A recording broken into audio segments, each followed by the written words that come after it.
তো তোমাদের আজকে এসএলএসটি 2027 সালের প্রথম ক্লাস। আজকে প্রথম আমি একটা ওরিয়েন্টেশন ক্লাস তোমাদেরকে দিচ্ছি। এই ক্লাসের মধ্যে আমরা বিভিন্ন বিষয় নিয়ে আলোচনা করব, তোমাদেরও কিছু কোয়ারিজ আমরা শুনবো, ঠিক আছে? যারা যারা 2026 সালে সিলেকশন হয়ে গেছে তাদেরকে অনেক কংগ্রেচুলেশনস, কিন্তু যাদের হয়নি তাদের মন খারাপ করার কোনো কারণ নেই। সরকার চেঞ্জ হয়েছে, সুতরাং তোমাদেরও আবার নতুন করে, তোমরা নিশ্চয়ই জানো যে রাজ্য বাজেটে প্রচুর ভ্যাকেন্সি কিন্তু ওরা ডিক্লেয়ার করেছে, সুতরাং তোমাদের অত ঘাবড়ানোর মতো কিছু হয়নি। এবার থেকে আশা করা যায় এসএসসি এবং পিএসসি দুটোই রেগুলার হবে এবং প্রচুর ভ্যাকেন্সি কিন্তু সামনে আছে, স্পেশালি স্কুলে কিন্তু অনেক ভ্যাকেন্সি আছে। সুতরাং এখনও মন খারাপ করার মতন কিছু হয়নি। অনেকে আছে যারা বিনা প্রিপারেশানে গিয়েছিলে, তো সেটা তো কিছু করার নেই, বিনা প্রিপারেশানে গেলে তো হবে না, কারণ এই এক্সামগুলো এমনই যে তোমাকে যথেষ্ট প্রিপারেশান না নিয়ে গেলে কিন্তু মুশকিল আছে। আর যারা যারা যথেষ্ট প্রিপারেশান নিয়েছিলে কিন্তু কোনো কারণবশত হয়নি, সেটা অনেক কারণের জন্যই হতে পারে। পরীক্ষার সময়তে একটা নার্ভাস ব্রেকডাউন হয়ে যায়, বা ওই সময়তে ফর্মুলা ক্র্যাক করলো না, প্র্যাকটিস একটু কম ছিল, তো তাদের জন্য আবার সুযোগ আছে, ঠিক আছে? আচ্ছা, অনেকে আমাকে কোশ্চেন করেছো তোমরা তোমাদের ব্যাচ থেকে যে স্যার 2026 যে পরীক্ষা, 25 যে পরীক্ষাটা হলো তার যে প্যানেলটা ডিক্লেয়ার হলো সেই প্যানেলটা ক্যান্সেল হয়ে যাবে? যদি এমন কোনো ক্যান্ডিডেট যদি এখন এই মুহূর্তে প্রেজেন্ট থাকো, আমি তাকে বলে দিচ্ছি প্যানেল ক্যান্সেল হওয়ার কোনো প্রশ্নই নেই। প্যানেল কোনোভাবেই ক্যান্সেল হবে না, এটা সুপ্রিম কোর্টের অর্ডার আছে, সুতরাং এখানে ক্যান্সেলেশনের কোনো গল্পই নেই, জাস্টিফিকেশন করতে পারবে না ওরা, বুঝতে পারলে? সুতরাং এত ঘাবড়ানোর মতন কোনো কারণ নেই। নতুন গভর্নমেন্ট এসছে, সব কিছু বুঝতে একটু সময় লাগছে। আর তোমাদের 9-10 যারা যারা অলরেডি শর্ট লিস্টেড হয়েছো তাদের ইন্টারভিউটা তুমি ধরে রাখতে পারো যে জুলাই তো চলেই এলো, আগস্টের দিক করে বা করে একটা সময়তে হয়ে যাবে। সুতরাং প্যানেলটা ক্যান্সেল হচ্ছে না, এই ব্যাপারে আমি নিশ্চিত। এটা একেবারে একটা ভ্যালিড পরীক্ষা, এখানে আর কোনোভাবে অন্য কিছু আর হওয়ার সম্ভাবনা নেই, ঠিক আছে? সুতরাং আমাদেরকে আর ওইসব ভাবলে চলবে না, আমাদেরকে সামনের দিকে এবার ভাবতে হবে কীভাবে ক্লাস হয় না হয়। যারা আমার কাছে ছিলে বা যারা আমার কাছে ছিলে না তারা মোটামুটি জানো, যদি আমার চ্যানেলটা সাবস্ক্রাইব করা থাকে, মাঝে মধ্যে আমি ভিডিও দিই। তোমরা জানো যে তোমাদের ক্লাসগুলো গুগল মিট অ্যাপেতে হয়, ভবিষ্যতেও তাই হবে। ক্লাসেসগুলো আমরা এতদিন পর্যন্ত 2 দিন করেই নিয়ে আসছিলাম, এবারও তার ব্যতিক্রম হবে না, এবারও তোমাদের ক্লাস 2 দিন করেই হবে সপ্তাহে। আপাতত 11-12টাকেই আমি শুরু করছি, কারণ আমি যা দেখলাম তোমাদের 67 জন না 70 জন বোধহয় অ্যাপ্লাই করেছে, গুগল ফর্মটা ফিল আপ করেছে। তার মধ্যে আমি দেখলাম মোটামুটি 62 জনই হচ্ছে তোমাদের 11-12। সুতরাং আমরা আপাতত 11-12টাকে ভাবছি, 9-10টাকে নিয়ে অত চিন্তা করো না। 9-10টা আমি যখন আমি সময় পাবো অবশ্যই, কারণ এই মুহূর্তে স্লট এই মুহূর্তে, হ্যাঁ বলো, কী বলছো পৃথা? আমি না 9, 10, 11, 12 দুটোই সিলেক্ট করতে চাইছিলাম। আচ্ছা, ফর্ম ফিল আপ করার সময় হয় 9, 10 নয় 11, 12 এরকম আসছিল। এবার একটা সিলেক্ট করলে আর একটা আনসিলেক্ট হয়ে যাচ্ছিল। তো তুমি এবার যেটাতে কমফোর্টেবল, কিন্তু তা তো হওয়ার কথা নয় তো এখানে তো। আমার সাথে এটা হচ্ছিল, ওই জন্যই জানিয়ে রাখলাম আর কি। আচ্ছা আচ্ছা আচ্ছা, তা তো হওয়ার কথা নয়। হ্যাঁ, শুধু কী বলছো? এটা হয়েছে স্যার, এটাই হচ্ছে। তাহলে এই কারণেই স্যার 9, 10 ভোট করেন। তাহলে বেশিরভাগ জনই আমরা বোধহয় দুটোই করতে চাইছি। আচ্ছা, ঠিক আছে, সেটা আমি দেখছি আপাতত, কারণ এই মুহূর্তে ব্যাপারটাকে শুনে নাও। এই মুহূর্তে 4টে ডেট দেওয়া, দুদিন 11-12, দুদিন 9-10। এখন আমার কাছে এই মুহূর্তে অত আমার কাছে নেই, অত ডেটস আমার কাছে নেই এখন এই মুহূর্তে, কারণ অবস্থা খুবই খারাপ। ডেটের জন্য রীতিমতো মারামারি চলছে, রীতিমতো মারামারি আর কি। WBCS-এর ব্যাচ রয়েছে, নেটের ব্যাচ রয়েছে, জ্যামের ব্যাচ আছে, অনার্স একগুচ্ছ ব্যাচ রয়েছে, অ্যাসিস্ট্যান্ট প্রফেসরের রিক্রুটমেন্ট এলে ওখানেও আমাকে সময় দিতে হবে। এই মুহূর্তে 4টে ডেট এখন নেক্সট টু ইম্পসিবল। এক হতে পারে তুমি যদি আমাকে বলো রাতের দিক করে ক্লাস করবে, রাত্রি 11টার পরে, তাহলে হতে পারে, তাহলে আমি চেষ্টা চরিত্র করে না হয় ম্যানেজ করতে পারি। কিন্তু অনেকেই তোমরা জেগে থাকো না, বা অনেকেই অবজেকশন জানাবে স্যার অতটা রাতেরবেলা ক্লাস করবো না। সেই জন্য এখন এই মুহূর্তে 4টে ডেট তো বাবা এখন আমি পারবো না দিতে, আমাকে তাহলে সময় দিতে হবে। কিছু ব্যাচ তাহলে বন্ধ হোক, যেমন এই তোমাদের প্রবলেম তো এটাই না যে তোমরা এই 7টায় জয়েন করতে বলে 7:05 ক্লাস যারা এনরোলমেন্ট করবে, যারা ফিজ পেমেন্ট করে ভর্তি হবে, ভবিষ্যতে কিন্তু এই জিনিসটা একদম করবে না। ভবিষ্যতে কিন্তু 7টাতে যদি আমি তোমাকে ক্লাস বলি, তুমি 7টাতেই ক্লাস শুরু হয়ে যাবে, 1 মিনিটও কিন্তু এদিক ওদিক হবে না, ঠিক আছে? আজকের দিনটার জন্য আমি অ্যালাউ করছি, যারা যারা মানে ফিস পেমেন্ট করে যারা যারা ভর্তি হবে, এনরোল হবে, তখন কিন্তু এগুলো চলবে না। আমার ব্যাচে স্ট্রিক্ট ইনস্ট্রাকশনস দেওয়া থাকে, যদি কেউ 1 মিনিটও লেট হও তাহলে আর ব্যাচ মানে ক্লাসে সেদিনকে জয়েন করবে না। রেকর্ডিং তোমাকে আমি দিয়ে দেবো, রেকর্ডিং থেকে দেখে নেবে, কারণ খুবই প্রবলেম হয়, বুঝতেই পারছো। এই ধরো আমি একটা পড়াচ্ছি, দুমদাম করে যদি কেউ এইভাবে পাশ থেকে এসে জয়েন করে, তাহলে সারাটা ক্লাস শুধু ওই জয়েন করাতে করাতেই চলে যাবে। সুতরাং এটা আচ্ছা, ক্লাস শুরুর আগে একটা কথা বলে রাখি, তোমরা এই যে হোয়াটসঅ্যাপ গ্রুপটা তোমাদের জন্য ফর্ম করে দিয়েছি, এই হোয়াটসঅ্যাপ গ্রুপের মধ্যে তোমরা ছেলেও আছো, মেয়েও আছো। আমি তোমাদের কাছে রিকোয়েস্ট করছি, তোমরা কিন্তু অনেক কিছু কমপ্লেন এসছে আমার কাছে, যে অনেক মেয়ে কমপ্লেন করেছে যে মেসেজ আসছে দুমদাম করে, যে কেউ তোমাকে মেসেজ করছে। একটু প্রাইভেসিগুলো তো বুঝতে হবে। সে তোমার কাছে অপরিচিত, দুম করে তুমি যদি তাকে মেসেজ করো, সে কতটা অস্বস্তি ফিল করে। কল বা মেসেজ তোমরা করতেই পারো একে অন্যকে, কিন্তু তার তো একটা মানে পারমিশন নিতে হয়, সেটা থ্রু SMS বা থ্রু হোয়াটসঅ্যাপ একটা পারমিশন করাতে হবে তো না। দুমদাম করে তোমরা ফোন করছো, তাকে সে চেনো না, জানো না সে কোথায় কী, তাই না? একটা প্রাইভেসি বলে একটা ব্যাপার থাকে না। তো এই ব্যাপারগুলোকে তোমরা এখন এই বয়সে এসে যদি না বোঝো, তাহলে মানে কীভাবে চলবে?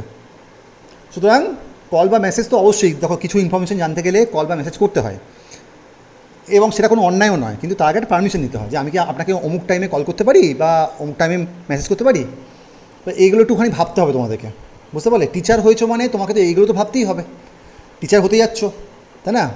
আরও ভবিষ্যতে আরও অনেক কিছু ভাববার মানে জিনিসপত্র থাকবে, তো এগুলো একটু ভাবো, বুঝতে পেরেছো? সবসময় পারমিশন নিয়ে করবে, যে আমি অমুক ব্যাচ থেকে বলছি, স্যারের স্টুডেন্ট, আমি কি কিছু ইনফরমেশান নেওয়ার জন্য আপনাকে করছি, আমি কি আপনাকে কল করতে পারি, এটা বলেই হয়ে যায়, সিম্পল জিনিস। কমপ্লেন আসছে আমার কাছে, স্যার আমাকে দুমদাম করে মেসেজ করছে, এবং পার্সোনাল জিনিসপত্র, আমি কত মার্কস পেয়েছি না পেয়েছি, না সেটা তো তোমাদের লুকআউট নয়, তাই না? এগুলো একটু ভাববে, আমি এটা বলে দিলাম। আচ্ছা, এবার যারা যারা এই ব্যাচে তোমরা কিছুজন আছো একদম নতুন, বা অন্যান্য ব্যাচে আছো কিন্তু এই ব্যাচে আমার কাছে SLST পড়োনি, অন্যান্য ব্যাচে হয়তো পড়তে বা আর কিছুজন আছো একেবারেই নতুন, আর কিছুজন আছো তারা মোটামুটি আমার সব ব্যাচেতেই পড়েছো, ঠিক আছে? যারা সব ব্যাচে পড়েছো বা আমার যারা পুরনো স্টুডেন্ট, তারা তো জানোই যে কীভাবে ক্লাস হয়। আমাদের ক্লাসগুলো গুগল মিট অ্যাপে হয়। আমি ওপেন বোর্ড বলে একটি সফটওয়্যার ইউজ করি, এই সফটওয়্যারে আমি লেখালেখি সব মানে করি, ঠিক আছে? এখানে আমি যা লিখবো সবই কিন্তু তোমাদের PDF ফরম্যাটে সব চলে আসবে, ঠিক আছে? PDF করাটা কোনো ব্যাপার নয়। সো এই ব্ল্যাকবোর্ডটার মধ্যেই আমরা লিখবো, কিন্তু ব্ল্যাকবোর্ডটা যখন PDF বানাবো তখন কিন্তু হোয়াইট হয়ে যাবে। লিখবো আমি ব্ল্যাক ব্যাকগ্রাউন্ডে তোমাদের দেখার সুবিধার জন্য, কিন্তু PDFটা যখন বানাবো তখন কিন্তু হোয়াইট হয়ে যাবে, ঠিক আছে? আমরা চেষ্টা করব তোমাদের ভিজিবিলিটিটাকে ভালো রাখার জন্য। অনেকে তোমরা কমপ্লেন করো যে স্যার আগের ব্যাচের PDFগুলো আরেকটু ভালো হলে ভালো হতো, মানে ফন্টগুলো একটু ছোটো হয়ে গেছে। ফন্টটা ছোটো এই কারণে হয়, কারণ তুমি এই বোর্ডটার মধ্যে তুমি যত বেশি লিখবে তত কিন্তু ফন্ট ছোটো হতে থাকবে। সুতরাং আমরা এবার চেষ্টা করব যে এই যে বক্সটা আছে, এই বক্সের বাইরে আমরা যাব না। আগে যেমন আমরা এই বক্সের বাইরে একটুখানি গেলাম, আগে যেমন পুরো আমরা বক্সটাকে শেষ করে একদম লাস্ট পর্যন্ত নিয়ে যেতাম, এবারে চেষ্টা করব যত বেশি তুমি লিখবে এখানে ফন্ট কিন্তু তত ছোটো হবে। সুতরাং এবার ফন্ট ছোটো হলে কী হবে? ফন্ট ছোটো হলে তোমার পেজ নাম্বারটা কমবে, কিন্তু ফন্ট যদি বড় হয়, ফন্ট ছোটো হলে তোমার হচ্ছে হ্যাঁ পেজ নাম্বারটা বাড়বে, তাই না? আর ফন্ট যদি তোমাদের বড় হয় তাহলে পেজ নাম্বারও তোমার তাহলে বাড়বে। সুতরাং আমি চেষ্টা করবো এবার একটা অপটিমাম রাখতে, সেটা একটু আমাকে দেখতে হবে যে কতটা লিখলে ফন্ট সাইজ কেমন হচ্ছে না হচ্ছে, সেগুলো আমি দেখে নেব। আচ্ছা, তো এগুলো যা এখানে লিখবো ক্লাস নোটস একদম লাইভ ক্লাসের মতোই হবে, যেভাবে তোমাদের হবে, এবং তার PDFটাও আমাদের সমস্ত কিছু আমাদের আপলোড করা হয়। এরকম একটা গুগল ক্লাসরুম বলে একটা অ্যাপ আছে, সেই অ্যাপটা তুমি ইনস্টল করতেও পারো, নাও করতে পারো, কোনো অসুবিধা কিছু নেই। গতবারের গুগল ক্লাসরুমটা একটু দেখাচ্ছি কীভাবে আমরা আপলোডগুলোকে আমরা করি। যারা একবারে নতুন তাদের জন্যই বলছি, যারা পুরনো তারা তো এগুলো তো মোটামুটি সবই জানো, নতুন করে আমার কিছু বলার নেই। এই 3টে ব্যাচ হচ্ছে, এই 3টে ক্লাসরুম হচ্ছে তোমাদের গতবারের ক্লাসরুমগুলো ছিল। এই 3টে ক্লাসরুমের অ্যাক্সেস যারা এনরোল্ড হবে, প্রথমেই আমি তোমাদেরকে এই 3টে ক্লাসরুমের অ্যাক্সেস দিয়ে দেবো। যারা পুরনো স্টুডেন্ট তারা তো পেয়েই আছো, যারা নিউ স্টুডেন্ট যারা এনরোল্ড হবে তাদেরকে আমি এই 3টে ক্লাসরুমের অ্যাক্সেস প্রথমেই দিয়ে দেবো। এবার প্রশ্নটা হচ্ছে যে এই ক্লাসরুমগুলোর মধ্যে কী আছে, এই ক্লাসরুমগুলোর মধ্যে আছে অজস্র মেটেরিয়াল। যেমন ধরো আমাদের 11-12 ব্যাচ 4, 11-12 যারা শুধুমাত্র 9-10 দেবে তাদের জন্য দুখানা ক্লাসরুম, 9-10 ব্যাচ 4 এবং এই ক্লাসরুমটা 9-10 এবং 11-12 কম্বাইন ব্যাচ। কম্বাইন মানেটা হলো 9-10-এ ধরো, আমি তোমাকে একটা লিখে দেখাচ্ছি তাহলে বুঝতে পারবে। 9-10-এর ধরো কিছু টপিক আছে, 11-12-এর কিছু টপিক আছে, কিছু টপিক তাদের মধ্যে কমন টপিক আছে।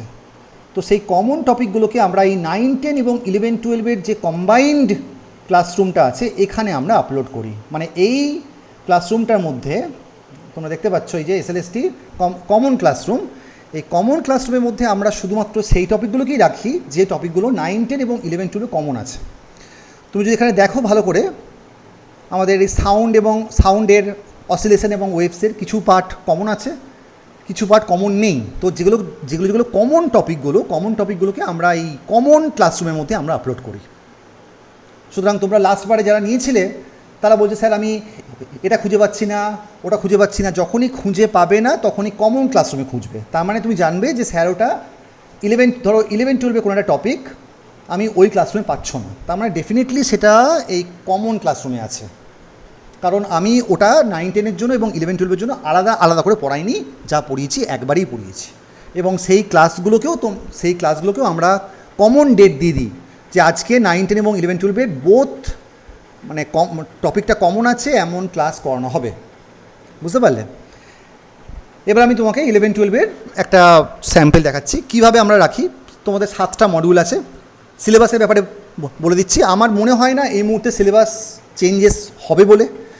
11-12-এর স্পেশালি সিলেবাসটা খুবই কম্প্যাক্ট সিলেবাস। সো আমার মনে হয় না যে কোনো সিলেবাস চেঞ্জ হবার কোনো জায়গা আছে বলে, অ্যাটলিস্ট আমার মনে হয় না। এবং সিলেবাস চেঞ্জ হলেও সেটা একটা অনেক বড় লেন্দি প্রসেস। সেটা হলে তোমাকে বাই দ্যাট টাইম অলরেডি জানিয়ে দিত, এটা আমার মনে হয়। কারণ অ্যাডভার্টাইজমেন্টের পরে সিলেবাসটা দুম করে আমার সেটা মনে হয় না। এসএসসি যদি চায় যে আমি সিলেবাস চেঞ্জ করব এবং আমি সেটা সেন্ট্রালের মতো করে করব, তাহলে সেটা তো অনেক আগেই তাহলে করতো। গভর্নমেন্ট চেঞ্জ হয়েছে, এটা আমার স্পেকুলেশন, এটা আমার মনে হয়। এখনই মনে হয় না যে সিলেবাসটা চেঞ্জ করার কোনো প্রয়োজন আছে বলে, কারণ আমি মনে করি যে সিলেবাসটা খুবই ভালো সিলেবাস। একবারে এমন সিলেবাস যেখানে তোমার 11-12ও আছে, বিএসসিরও জিনিসপত্র পড়তে হবে এবং এমএসসিরও পড়তে হবে। এমএসসি স্যার কোনটা? স্যার আমি তো বিএসসি জানি। এমএসসি তুমি জানো খুব ভালো করে যে তোমাদের কিছু টপিক কোয়ান্টামে আছে। For example perturbation theory. Perturbation কোনো কলেজে বিএসসিতে পড়ানো হয় না, পার্টারবেশন ম্যাক্সিমাম কলেজে এমএসসিতেই পড়ানো হয়। পার্টারবেশন থিওরি আছে, জিম্যান এফেক্ট, স্টার্ক এফেক্ট, এছাড়াও কিছু জিনিসপত্র আছে যেগুলো অ্যাকচুয়ালি হার্ড কোর, কিন্তু একবারে এমএসসি লেভেলেই পড়ানো হয়। বুঝতে পারলে? সুতরাং এইগুলোকে তোমাকে একটু বুঝতে হবে এবং সিলেবাসটা আমার মনে হয় কিছু আছে, কিছু চেঞ্জ করার প্রয়োজন আছে বলে আমার লিস্ট মনে হয় না। সিলেবাসটা তোমরা এই 9-10 এবং 11-12 কমন যে ক্লাসরুমটা আছে এখানেই পেয়ে যাবে। এখানেই মোটামুটি আমি সব কিছু আপলোড করে দিই। এখানে খুঁজতে হবে। এখন আমার বহুদিন আমি এটা ইউজ করিনি, আমার এখন মনেও নেই। প্রিভিয়াস ইয়ারের কোশ্চেন পেপার এখানে সব দেওয়া আছে, ঠিক আছে? এখানেই পেয়ে যাবে কোথাও একটা, এই বুকস অ্যান্ড সিলেবাসের মধ্যে পেয়ে যাবে। সব টপিক ভাগ করে দেওয়া আছে। বুকস অ্যান্ড সিলেবাসের মধ্যে আমরা যে বইগুলোকে আমরা পড়ি, যেমন ডিসি পান্ডে এবং এইচসি ভার্মা তোমাকে পড়তেই হবে। এই দুটো বই আমরা সবসময়তে রেকমেন্ড করি। ডিসি পান্ডের 5টা ভলিউম আছে, 5টা ভলিউম বলতে 5টা টপিকের উপরে আছে 5টা বই। এখান থেকে আমরা ম্যাক্সিমাম কোশ্চেন্স, কারণ আমি মনে করি ডিসি পান্ডে করলে আর কিছু করার প্রয়োজন পড়বে না। যদিও আমরা ডিসি পান্ডের বাইরেও আমরা কোশ্চেন আমরা করেছি।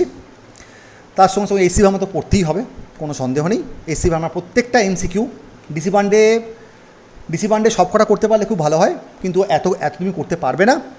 এইচসি ভার্মার যেন কোনো শর্ট কোশ্চেন বাদ না যায়, এটা হচ্ছে ফার্স্ট কথা। আমি এটা ব্যাচ 1-এও বলেছিলাম, ব্যাচ 2-তেও বলেছিলাম, ব্যাচ 3-তেও বলেছিলাম, ব্যাচ 4-এও বলেছি যে এইচসি ভার্মার কোনো শর্ট কোশ্চেন তোমরা বাদ দেবে না। যদিও এবারে এইচসি ভার্মা থেকে একেবারেই কোনো কোশ্চেন মানে কমন আসেনি, বাট স্টিল আমি বলবো এইচসি ভার্মার এমসিকিউগুলো তুমি যদি প্র্যাকটিস করে যাও তোমার কনসেপ্টে ক্ল্যারিটি অনেক ভালো আসবে, ঠিক আছে? এখানে সিলেবাসও দেওয়া হয়েছে, 11-12-এর জন্য আলাদা সিলেবাস, 9-10-এর জন্য আলাদা সিলেবাস। তো আমি মনে করি যে এই সিলেবাসটাই থাকবে। 7টা মডিউল তোমাদের আছে 11-12-এ, মেকানিক্স এবং general properties of matter, heat, sound, হ্যাঁ, অপটিক্স, ম্যাগনেটিজম এবং ইলেকট্রোস্ট্যাটিক্স এবং কারেন্ট ইলেকট্রিসিটি, মডার্ন ফিজিক্স এবং লাস্টে ইলেকট্রনিক্স। এই কয়েকটা মডিউল তোমার আছে। প্রত্যেকটার জন্য তুমি খেয়াল করে দেখো, আমি কিন্তু সেপারেট করে কিন্তু তোমাদের মডিউল বানিয়ে দিয়েছি। মানে প্রত্যেকটা লাইভ ক্লাস যা হয় সেই লাইভ ক্লাসগুলোকে আমরা রেকর্ড করে এখানে আমরা দিয়ে থাকি। এই ব্যাচেও তার কোনো ব্যতিক্রম হবে না। দেখতেই পাচ্ছ প্রত্যেকটা জিনিস কিন্তু একদম মডার্ন ফিজিক্সের উপরে। এখানে জাস্ট তুমি খোলার পরেই তুমি দেখতে পাবে একদম পরপর সমস্ত স্ট্যাটমেকের জন্য আলাদা পিডিএফ, কোয়ান্টামের জন্য লেকচার 1 লেকচার 2 করে অনেক অজস্র আছে। লেকচার 1টা গেল কোথায় রে? এই মরেছে। লেকচার 1টা, আচ্ছা লেকচার 1টা মনে হয় কোথাও একটা আছে, দেখতে হবে আর কি। লেকচার 2 লেকচার 3 করে দেখো সবই আছে। পোটেনশিয়াল ওয়েল, তারপরে মোটামুটি সবটাই আমরা পড়িয়ে দিয়েছি। কোয়ান্টাম মেকানিক্সের পিডিএফটাও আলাদা করা আছে, অ্যাটমিক ফিজিক্সের মধ্যেও তাই, প্রত্যেকটা আলাদা করে পড়ানো আছে। পিডিএফটাও এখানে আপলোড করা আছে। রিলেটিভিটির উপরে পিডিএফটা আলাদা করা আছে, পার্টিকেলের উপরে একদম সেপারেট করে, কোনো কিছু খুঁজতে অসুবিধা হবে না। এই ক্লাসরুমটা দিয়ে তোমাদের লাভটা কী হবে? এই ক্লাসরুমগুলো পেয়ে তোমাদের যে লাভটা হবে, এবারে আমরা পড়ানোটার প্যাটার্নটাকে একটু চেঞ্জ করছি। গতবারে যেমন ধরে সমস্ত জিনিসপত্রকে আমরা পড়েছিলাম, এবারে তোমাকে কিন্তু আমি ক্লাসরুমগুলো জাস্ট দিয়ে রাখছি, তুমি দেখবে তো বাড়িতে বটেই। এবার তোমাকে আমি হোমওয়ার্ক দেবো মানেটা হচ্ছে এটা, যে ধরো আমি তোমাকে বললাম যে তোমরা আজকে স্ট্যাটিস্টিক্যাল মেকানিক্সের লেকচার 1 এবং লেকচার 2টা সপ্তাহে যদি আমাদের 7 দিন যদি থাকে আর 2 দিন যদি আমরা ক্লাস নিই, তাহলে তোমার 5 দিন তাহলে তোমার ভ্যাকেন্ট পড়ে থাকবে। এই 5 দিনের মধ্যে তুমি ফালতু বসে তুমি তাহলে কী করবে? আমার যা লেকচার নোটসগুলো আমি থিওরি ওয়াইজ আমি খুব একটা কিছু আলাদা বলার মতো নেই। থিওরি ওয়াইজ আগে যা বলেছি এখনও সেই একই বলবো। হ্যাঁ, অঙ্ক বরঞ্চ আমরা কিছু অ্যাডিশনাল করতে পারি। তো তার জন্য এমনটা বলছি না যে ক্লাসের মধ্যে থিওরি আলোচনা আমরা করবো না, এমনটা আমি একেবারেও বলছি না। থিওরি আমরা অবশ্যই পড়বো, কিন্তু তোমরা বাড়ি থেকে আগে থেকে দেখে আসবে, তাহলে আমার এখানে থিওরিটাকে সংক্ষেপে আলোচনা করতে সুবিধা হবে। তোমাকে আমি হোমওয়ার্ক দিয়ে দেবো যে তুমি আজকে SLST ব্যাচ 4-এর তুমি এই দুটো ভিডিও পড়ে আসবে। যা পড়ার সব কিছু পড়ে নিলে, পিডিএফ দেওয়া আছে, পিডিএফটা তুমি দেখে এলে, তাহলে ক্লাসের মধ্যে সংক্ষেপে করে দেখো। আমরা যখন বিভিন্ন ব্যাচ আমরা অর্গানাইজ করি, ধরো ব্যাচ 1 ব্যাচ 2 ব্যাচ 3 ব্যাচ 4, প্রত্যেকটা ব্যাচে একটা ইমপ্রুভমেন্টের স্কোপ থাকে। আমি যদি ব্যাচ 1-এ যা বলেছি ওটাই যদি ব্যাচ 2-তে বলি, ওটাই যদি ব্যাচ 3-তে বলি, তাহলে আমাদের কোনো পার্সোনাল ইমপ্রুভমেন্ট হবে না। সেজন্য আমার ফান্ডাটা হচ্ছে এটা, তোমাকে আমি কিছু লেকচার দিয়ে দেবো, তুমি সেগুলো দেখে আসবে। তাহলে আমরা আগের সেশনে যা প্রবলেম করেছি, এই সেশনে আরও কিছু অ্যাডিশনাল প্রবলেম করতে পারি, তবে আমাদের মেটেরিয়ালটা কিন্তু আরও বেশি ভালো হবে। আগের ব্যাচে যা করিয়েছি এখানেও যদি একই জিনিস করাই, তাহলে আমাদের কোনো ইমপ্রুভমেন্ট হলো না। সে তো তোমার তো রেকর্ডিং তো দেওয়াই আছে, তুমি তো যে কোনো সময় সেগুলোকে দেখতেই পারো। আমাদের তো ইমপ্রুভমেন্টের একটা জায়গা তো রাখতে হবে। থিওরিটা আমি তাহলে সংক্ষেপে বললাম, অঙ্কের দিকে আমরা একটুখানি বেশি করে গেলাম, কারণ তুমি খুব ভালো করে জানো যে তোমাদের অঙ্ক করতেই হবে। ম্যাক্সিমাম তোমাদের এখানে যাদের সিলেকশন হয়নি, তোমাদের ল্যাক অফ প্রবলেম প্র্যাকটিসটা হচ্ছে তার জন্য রেসপন্সিবল। আমি একদম বলেই দিচ্ছি, তোমার প্রবলেম একেবারেই প্র্যাকটিস করোনি, শুধু থিওরিটা পড়ে গেছো। থিওরিটাও যখন তুমি পড়বে, এই কথাগুলো তোমাদেরকে জানা দরকার, থিওরি স্যার কীভাবে পড়বো। থিওরিটা পড়ার সময় তো কিন্তু তোমাকে এই ব্যাপারটা মাথায় রাখতে হবে যে তুমি কোনো থিওরিতে কয়েকটা সাবজেক্ট ছাড়া থিওরিতে ডেরিভেশনগুলোকে অ্যাভয়েড করবে, কারণ ডেরিভেশনের উপরে কোনো নাম্বার নেই। আমি একটা থিওরি স্যার খুব ভালো ডিরাইভ করতে পারি, কিন্তু সেখান থেকে কনসেপ্টটাকে ইউজ করে কোনো অঙ্ক করতে পারি না, কোনো কাজে কথা নয়। যতটা সম্ভব পারবে থিওরির ডেরিভেশনগুলোকে, হ্যাঁ কোয়ান্টাম তোমাকে ডিরাইভ করতে হবে, আদারওয়াইজ তুমি সেই ফ্লেভারটা পাবে না। বাট আদার দ্যান দ্যাট থিওরির ডেরিভেশনকে অ্যাভয়েড করবে। আমি ফার্স্ট ল অফ থার্মোডাইনামিক্সকে ডিরাইভ করে তোমার কী লাভ? তোমাকে সেই ডেরিভেশনটা কি এক্সামে করতে বলবে না তো। বা আমি একটা জিনিসকে আমি ডিরাইভ করলাম, হ্যাঁ কিছু জিনিসপত্র ডিরাইভ করতে হবে, কারণ ওগুলো ছাড়া তুমি বুঝতেই পারবে না। বাট অ্যাপার্ট ফ্রম দ্যাট যতটা সম্ভব পারবে থিওরি ডেরিভেশনগুলোকে একটু অ্যাভয়েড করবে, চেষ্টা করবে ওই কনসেপ্টটাকে তুমি অঙ্কেতে কীভাবে কাজে লাগাবে। এবার অঙ্কের ব্যাপারে আসি। আমরা প্রত্যেকবারই মোটামুটি ডিসি পান্ডে, এইচসি ভার্মা, পুরনো ইয়ারের কোশ্চেন এগুলো তো মোটামুটি আমরা করেইছি। অ্যাডিশনালি আমরা কিছু নিট প্রবলেমও আমরা করেছি। হ্যাঁ, এবারে আরও কিছু নতুন আমাদেরকে অঙ্ক ওর মধ্যে এবার আমাদের মেটেরিয়ালের মধ্যে আরও ইনক্লুড করতে হবে। অনেক কাজ আছে। প্রত্যেক সপ্তাহে তোমাদের ছোট্ট করে আমরা এবারে ইউনিট টেস্টের ব্যবস্থা করছি। এটা আমার নতুন সংযোজন, যেটা গতবারে একেবারেই করানো যায়নি। প্রত্যেক সপ্তাহে উইকলি তোমাদের কিন্তু একটা করে ইউনিট টেস্ট হবে। ইউনিট টেস্ট মানেটা হলো, এবং যেটাতে তোমাদেরকে প্রত্যেকের পার্টিসিপেশনটা কিন্তু কম্পালসারি। ক্লাস করাবো নাকি শুধু এই জয়েন করাবো, এটা তো বোঝে না, না এটাই মুশকিল। ক্লাস করাবো নাকি শুধু তোমাদের রিকোয়েস্টটাই অ্যাকসেপ্ট করবো। 7টাতে তো তোমাদের সময় দেওয়া হয়েছিল। যাকে তো যেটা বলছিলাম সেটা হচ্ছে যে প্রত্যেক সপ্তাহে তোমাদের কিন্তু একটা করে ইউনিট টেস্ট হবে, ছোটো ছোটো ইউনিট টেস্ট। ধরো তোমাকে আমি একটা সপ্তাহেতে 3টে মডিউল পড়ালাম। মডিউল মিনস হচ্ছে একটা মডিউলে 3টে সেকশন পড়ালাম। ওই 3টে সেকশনের উপরে ছোটো ছোটো ইউনিট টেস্ট। সে এমনও হতে পারে ধরো ইউনিট টেস্টে 10টা কোশ্চেন আছে, ওই 10টা কোশ্চেনই তুমি করে আমাকে সাবমিট করবে। সাবমিট কিন্তু করতে হবে গুগল ফর্মের আকারে। আমি বানিয়ে দেওয়ার চেষ্টা করব। সব সময়তে অত সময় হয়তো পাবো না, যদি সময় না পাই পিডিএফ দিয়ে দেবো। মানে পিডিএফ আকারে দিয়ে দেবো। গুগল ফর্মটা আমি করার চেষ্টা করব, কারণ গুগল ফর্মটা না করলে তোমাদের ওই সাবমিট অপশানটা তুমি পাবে না। তো ছোটো ছোটো তিনটে ধরো সেকশন পড়ালাম। ধরো আজকে আমি তোমাকে কমটন পড়ালাম, কমটন এফেক্ট পড়ালাম, এক্স রে পড়ালাম, আর ধরো কিছু একটা পড়ালাম, ফটো ইলেকট্রিক পড়ালাম। তাহলে আমাদের এই 3টের উপরে একটা ছোট্ট ইউনিট টেস্ট আমরা নিয়ে ফেলবো। তারপরে দিন ধরো কোয়ান্টামের আমি বেসিক পার্টটা পড়ালাম, হ্যাঁ, ধরো প্ল্যাঙ্কসের ল পড়ালাম, ঠিক আছে, হাইজেনবার্গের আনসার্টেনটি পড়ালাম, এবং ধরো শ্রোডিঞ্জারস ইকুয়েশন পড়ালাম। তার উপরে একটা ছোট্ট টেস্ট তোমাদের দিতে হবে। এটা আমাদের প্রত্যেক সপ্তাহে কিন্তু আমাদের চালাতে হবে।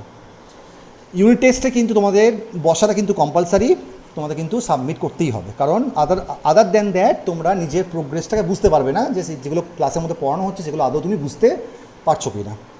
অ্যাজ আই সেড, থিওরি আমাদের নতুন করে কিছু বলার মতো নেই। থিওরি আমরা যা যা বলেছি, আমি এখনও যদি আমি তোকে পড়াই ওই থিওরিটাকেই আমি আবার রিপিট করব। সুতরাং থিওরির মধ্যে আমাদের কিছু আর নেই। ওই জন্য বলছি তোমাদেরকে আমি মানে হোমওয়ার্ক দেবো। হোমওয়ার্কে তোমরা ধরো বললাম এই 3টে ভিডিও তোমরা পড়ে আসবে। আমি ক্লাসের মধ্যে এসে একটা জিস্ট বলে দেবো, আর ওখানে কিছু অঙ্ক আমি তোমাকে করাবো। লাইভ ক্লাসে অঙ্কটা কিন্তু প্রতিদিনই করতে হবে, প্রতিদিনই করতে হবে। এবার অঙ্কেতে যাদের ভীতি আছে, যারা অঙ্ক করতে চাও না, তাদেরকে আমি চেষ্টা করব যে মানে অঙ্কের প্রতি তোমাদের যাদের যে ভীতিটা আছে, দেখো অঙ্কটা অ্যাকচুয়ালি কী, অঙ্কটা হচ্ছে তোমার থিওরির একটা আউটকাম। তুমি থিওরিটা প্রপারলি বুঝতে পারলে কি না। আজকে ধরো আমি তোমাকে বললাম যে পার্টিশন ফাংশন, এই পার্টিশন ফাংশনটা আজকে আমি এখানে লিখলাম যে Z equal to sum over I G I degeneracy exponential of minus beta E I. এটা হচ্ছে আমাদের পার্টিশন ফাংশন। হ্যাঁ স্যার, এটা তো আমি জানি, কিন্তু আমি কি তার অ্যাপ্লিকেশন করতে পারি? অ্যাপ্লিকেশন মানে কি? তোমাকে 3টে স্টেট দিয়ে দেওয়া হলো। এই স্টেটটার এনার্জি 0, এই স্টেটটার এনার্জি ইপসাইলাম, এই স্টেটটার এনার্জি 2 ইপসাইলাম। ইপসাইলাম লেভেলটার আমি বলে দিলাম ডিজেনারেসি 2। তাহলে কি আমি এইটার অ্যাপ্লিকেশনটা কি আমরা এখানে করতে পারি? এটা হচ্ছে কথা। তো এটা তো আমরা সবাই জানি যে দিস ইজ দ্য হচ্ছে আমাদের পার্টিশন ফাংশন, এবং প্রবাবিলিটি সেখান থেকেই বেরিয়ে আসে। Probability is nothing but G I E to the power minus beta E I divided by sum over I G I E to the power minus beta E I. এটা তো আমরা সবাই জানি, কিন্তু আমি তার অ্যাপ্লিকেশনগুলো কি করতে পারি? আমি কি তার অঙ্কগুলো করতে পারি? সেটা হচ্ছে আসল কথা। সুতরাং তোমাকে কিন্তু আমি সেগুলো শেখাবো। শুধু ওই গ্যাদ করে শুধু থিওরি মানে পড়ালাম, কোনো অঙ্ক কিছু করালাম না, এটা কিন্তু হবে না। এই ব্যাচে আমাদের সেটা নিয়ম নয় আমাদের, বুঝতে পেরেছো? সুতরাং যাদের অঙ্ক মানে করতে ভালো লাগে না, যাদের থিওরি পড়তে ভালো লাগে, আই এম ভেরি মানে সরি টু সে, এই ব্যাচ তোমাদের জন্য নয়। একদম ফ্র্যাঙ্কলি বলে দিচ্ছি, এই ব্যাচ তোমাদের জন্য নয়। যাদের অঙ্ক করতে ভালো লাগে তারা আসবে, বুঝতে পেরেছো? অঙ্ক কিন্তু তোমাকে কিন্তু রোজ করাবো আমি, এবং করতেও দেবো, ঠিক আছে? ইউনিট টেস্টের প্রতিটা মানে সলিউশন আমরা ক্লাসের মধ্যে, লাইভ ক্লাসের মধ্যেই আমরা আলোচনা করব। সময় আমাদের কাছে এনাফ রয়েছে, কারণ আমরা যদি এর পরের সপ্তাহ থেকে বা এই সপ্তাহ থেকে যদি আমি শুরু করে দিই, তাহলেও আমার কাছে মোটামুটি মোরাললেস ডিসেম্বরে বলেছে। এখন দেখো কবে হয়, 8 মাস 9 মাস তো সময় আছে বটেই। সুতরাং কোনো চিন্তা নেই আমাদের। এই চলছে এখনও 6 মাস সময় আছে। আরও হতে সেই ধরো আমি বলছি খুব আর্লিয়েস্ট যদি হয়, তাহলে সেটা কোনোভাবে নেক্সট ইয়ারের মোটামুটি এর আগে হবে না। সুতরাং অনেক সময় আছে। কিন্তু সময় আছে বলতে তোমাদের ম্যাক্সিমামেরই যাদের সিলেকশন হয়নি আমি জানি, তো তোমরা ভেবেছো নোটিফিকেশান বেরোলে তারপরে নোটিফিকেশান বেরোনোর পরে পড়া শুরু করে কোনো লাভ হবে না।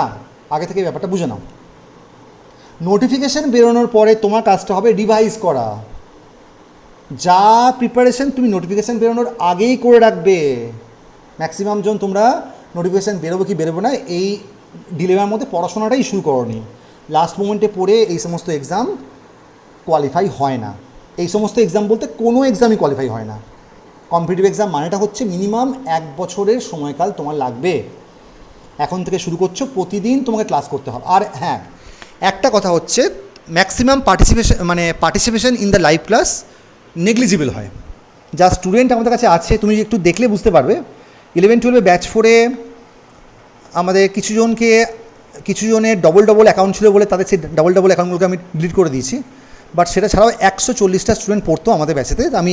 আমি বিয়ারলি কোনো দিনও 10-15টা বেশি স্টুডেন্টকে লাইভ ক্লাসে আমরা জয়েন হতে দেখেছি। ওরা সবাই ভাবে স্যার তো সমস্ত কিছু রেকর্ডেড ফর্মে তো দিয়েই দেবে, ওখান থেকে দেখে নেবো। সেই দেখাটা আর কোনো দিনও হবে না, তুমি এটা বিশ্বাস করো চাই না করো, ওই দেখাটা কোনো দিনও হয় না। চেষ্টা করতে হবে লাইভ ক্লাসে আসতে। লাইভ ক্লাসে না এলে তুমি সেই লাইভ ক্লাসে ফ্লেভারটাও পাবে না, এবং আমি তোমাকে বলে দিচ্ছি তুমি ভিডিওগুলো ক্লাসের বাইরে তুমি কিছু দেখবেও না। ম্যাক্সিমাম জনের ওই ভিডিওগুলো দেখার বেড়েছিল SLST 2 দিন আগে।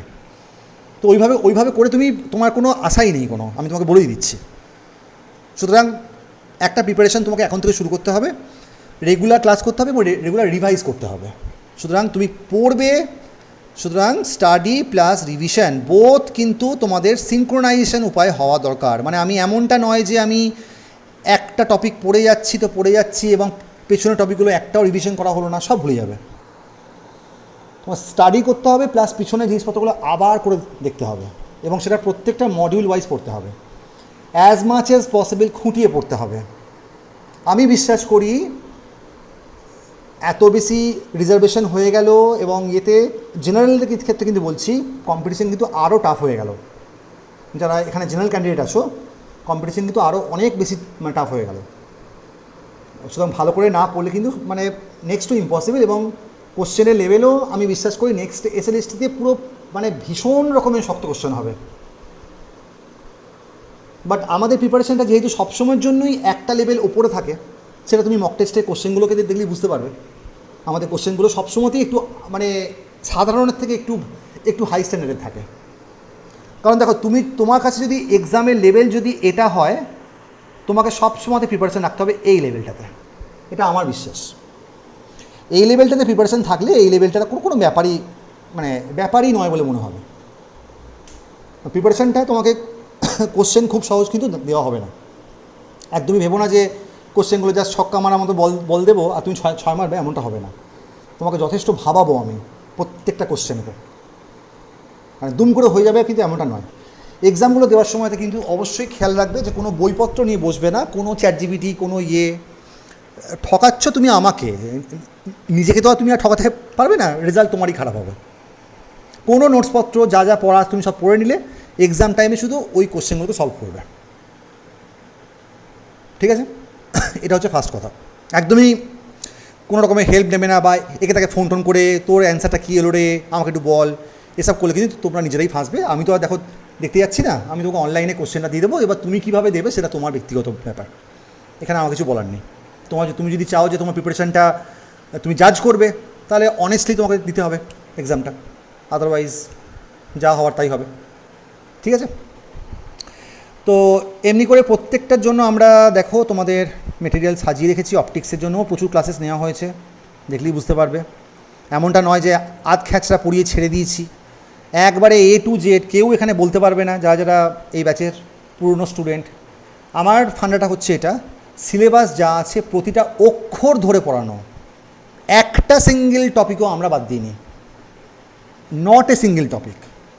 পোলারাইজেশনের উপরে আমরা দেখো 2টো ক্লাস নিয়েছি, অঙ্ক করানো আছে। ইন্টারফারেন্সের উপরে ক্লাস নেওয়া হয়েছে 2টো, ডিফ্র্যাকশনের উপরে ক্লাস নেওয়া হয়েছে, Huygens principle, Fermat's principle, lens makers formula, দেখো সবই পড়ানো আছে। দেখো থিক লেন্সে cardinal points, aberration, astigmatism, Huygens এবং র্যামসডেন আইপিস, একদম কমপ্লিট সিলেবাস, কিন্তু একটা টপিক কিন্তু এর মধ্যে বাদ নেই, ঠিক আছে? এমনটা নয় যে স্যার 50% পড়ালো, 50% তো বলে দিল যে বাড়িতে পড়ে নিবি, না।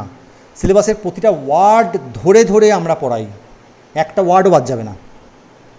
আর উল্টোপাল্টা নিজের মতো করে পড়তে যেও না। সব সময়তে কম্পিটিটিভ এক্সাম ক্র্যাক করার প্রথম যে ক্রাইটেরিয়াটা আমি নিজে করেছি বলে তোমাকে আমি বলছি আমার এক্সপিরিয়েন্সটা, সিলেবাসকে follow the syllabus, follow the rules. Maximum জন আমাকে গতবারে এসএলএসটিতে আমাকে পরীক্ষার দুদিন আগে বলছে স্যার সিলেবাসটা পাঠাবেন। তাহলে সে কী পরীক্ষা দিচ্ছে বলো? সে সিলেবাসটা সম্বন্ধে তার কোনো আইডিয়া নেই, তাহলে সে কী পরীক্ষা দিচ্ছে? সুতরাং সিলেবাস সম্বন্ধে প্রথমেই একটা করে নেবে তোমাদের কনভিনিয়েন্সের জন্য। অলরেডি সিলেবাস আমাদের এখানে আপলোড করে দেওয়া আছে, বুকস এবং সিলেবাস এখানে সমস্ত আপলোড করে দেওয়া আছে। প্রিভিয়াস ইয়ারের কোশ্চেনও কিছু তুমি পেয়ে যাবে, ঠিক আছে? সব কোশ্চেনগুলো আমার মনে পড়ছে না যে আপলোড করা হয়েছিল কি না, একদম সমস্ত ডিসিপ্লিনের সমস্ত বই আপলোড করা আছে। সিলেবাস 9-10-এর জন্য এবং 11-12-এর জন্য আলাদা আলাদা করে সিলেবাসটাও আমি আপলোড করে দিয়েছি, তোমাকে কিছু খুঁজতে হবে না। এই ব্যাচটা আমাদের কমপ্লিট ব্যাচ, খুবই ভালো মতন করে আমরা যথেষ্ট যত্ন নিয়ে আমি পড়িয়েছিলাম।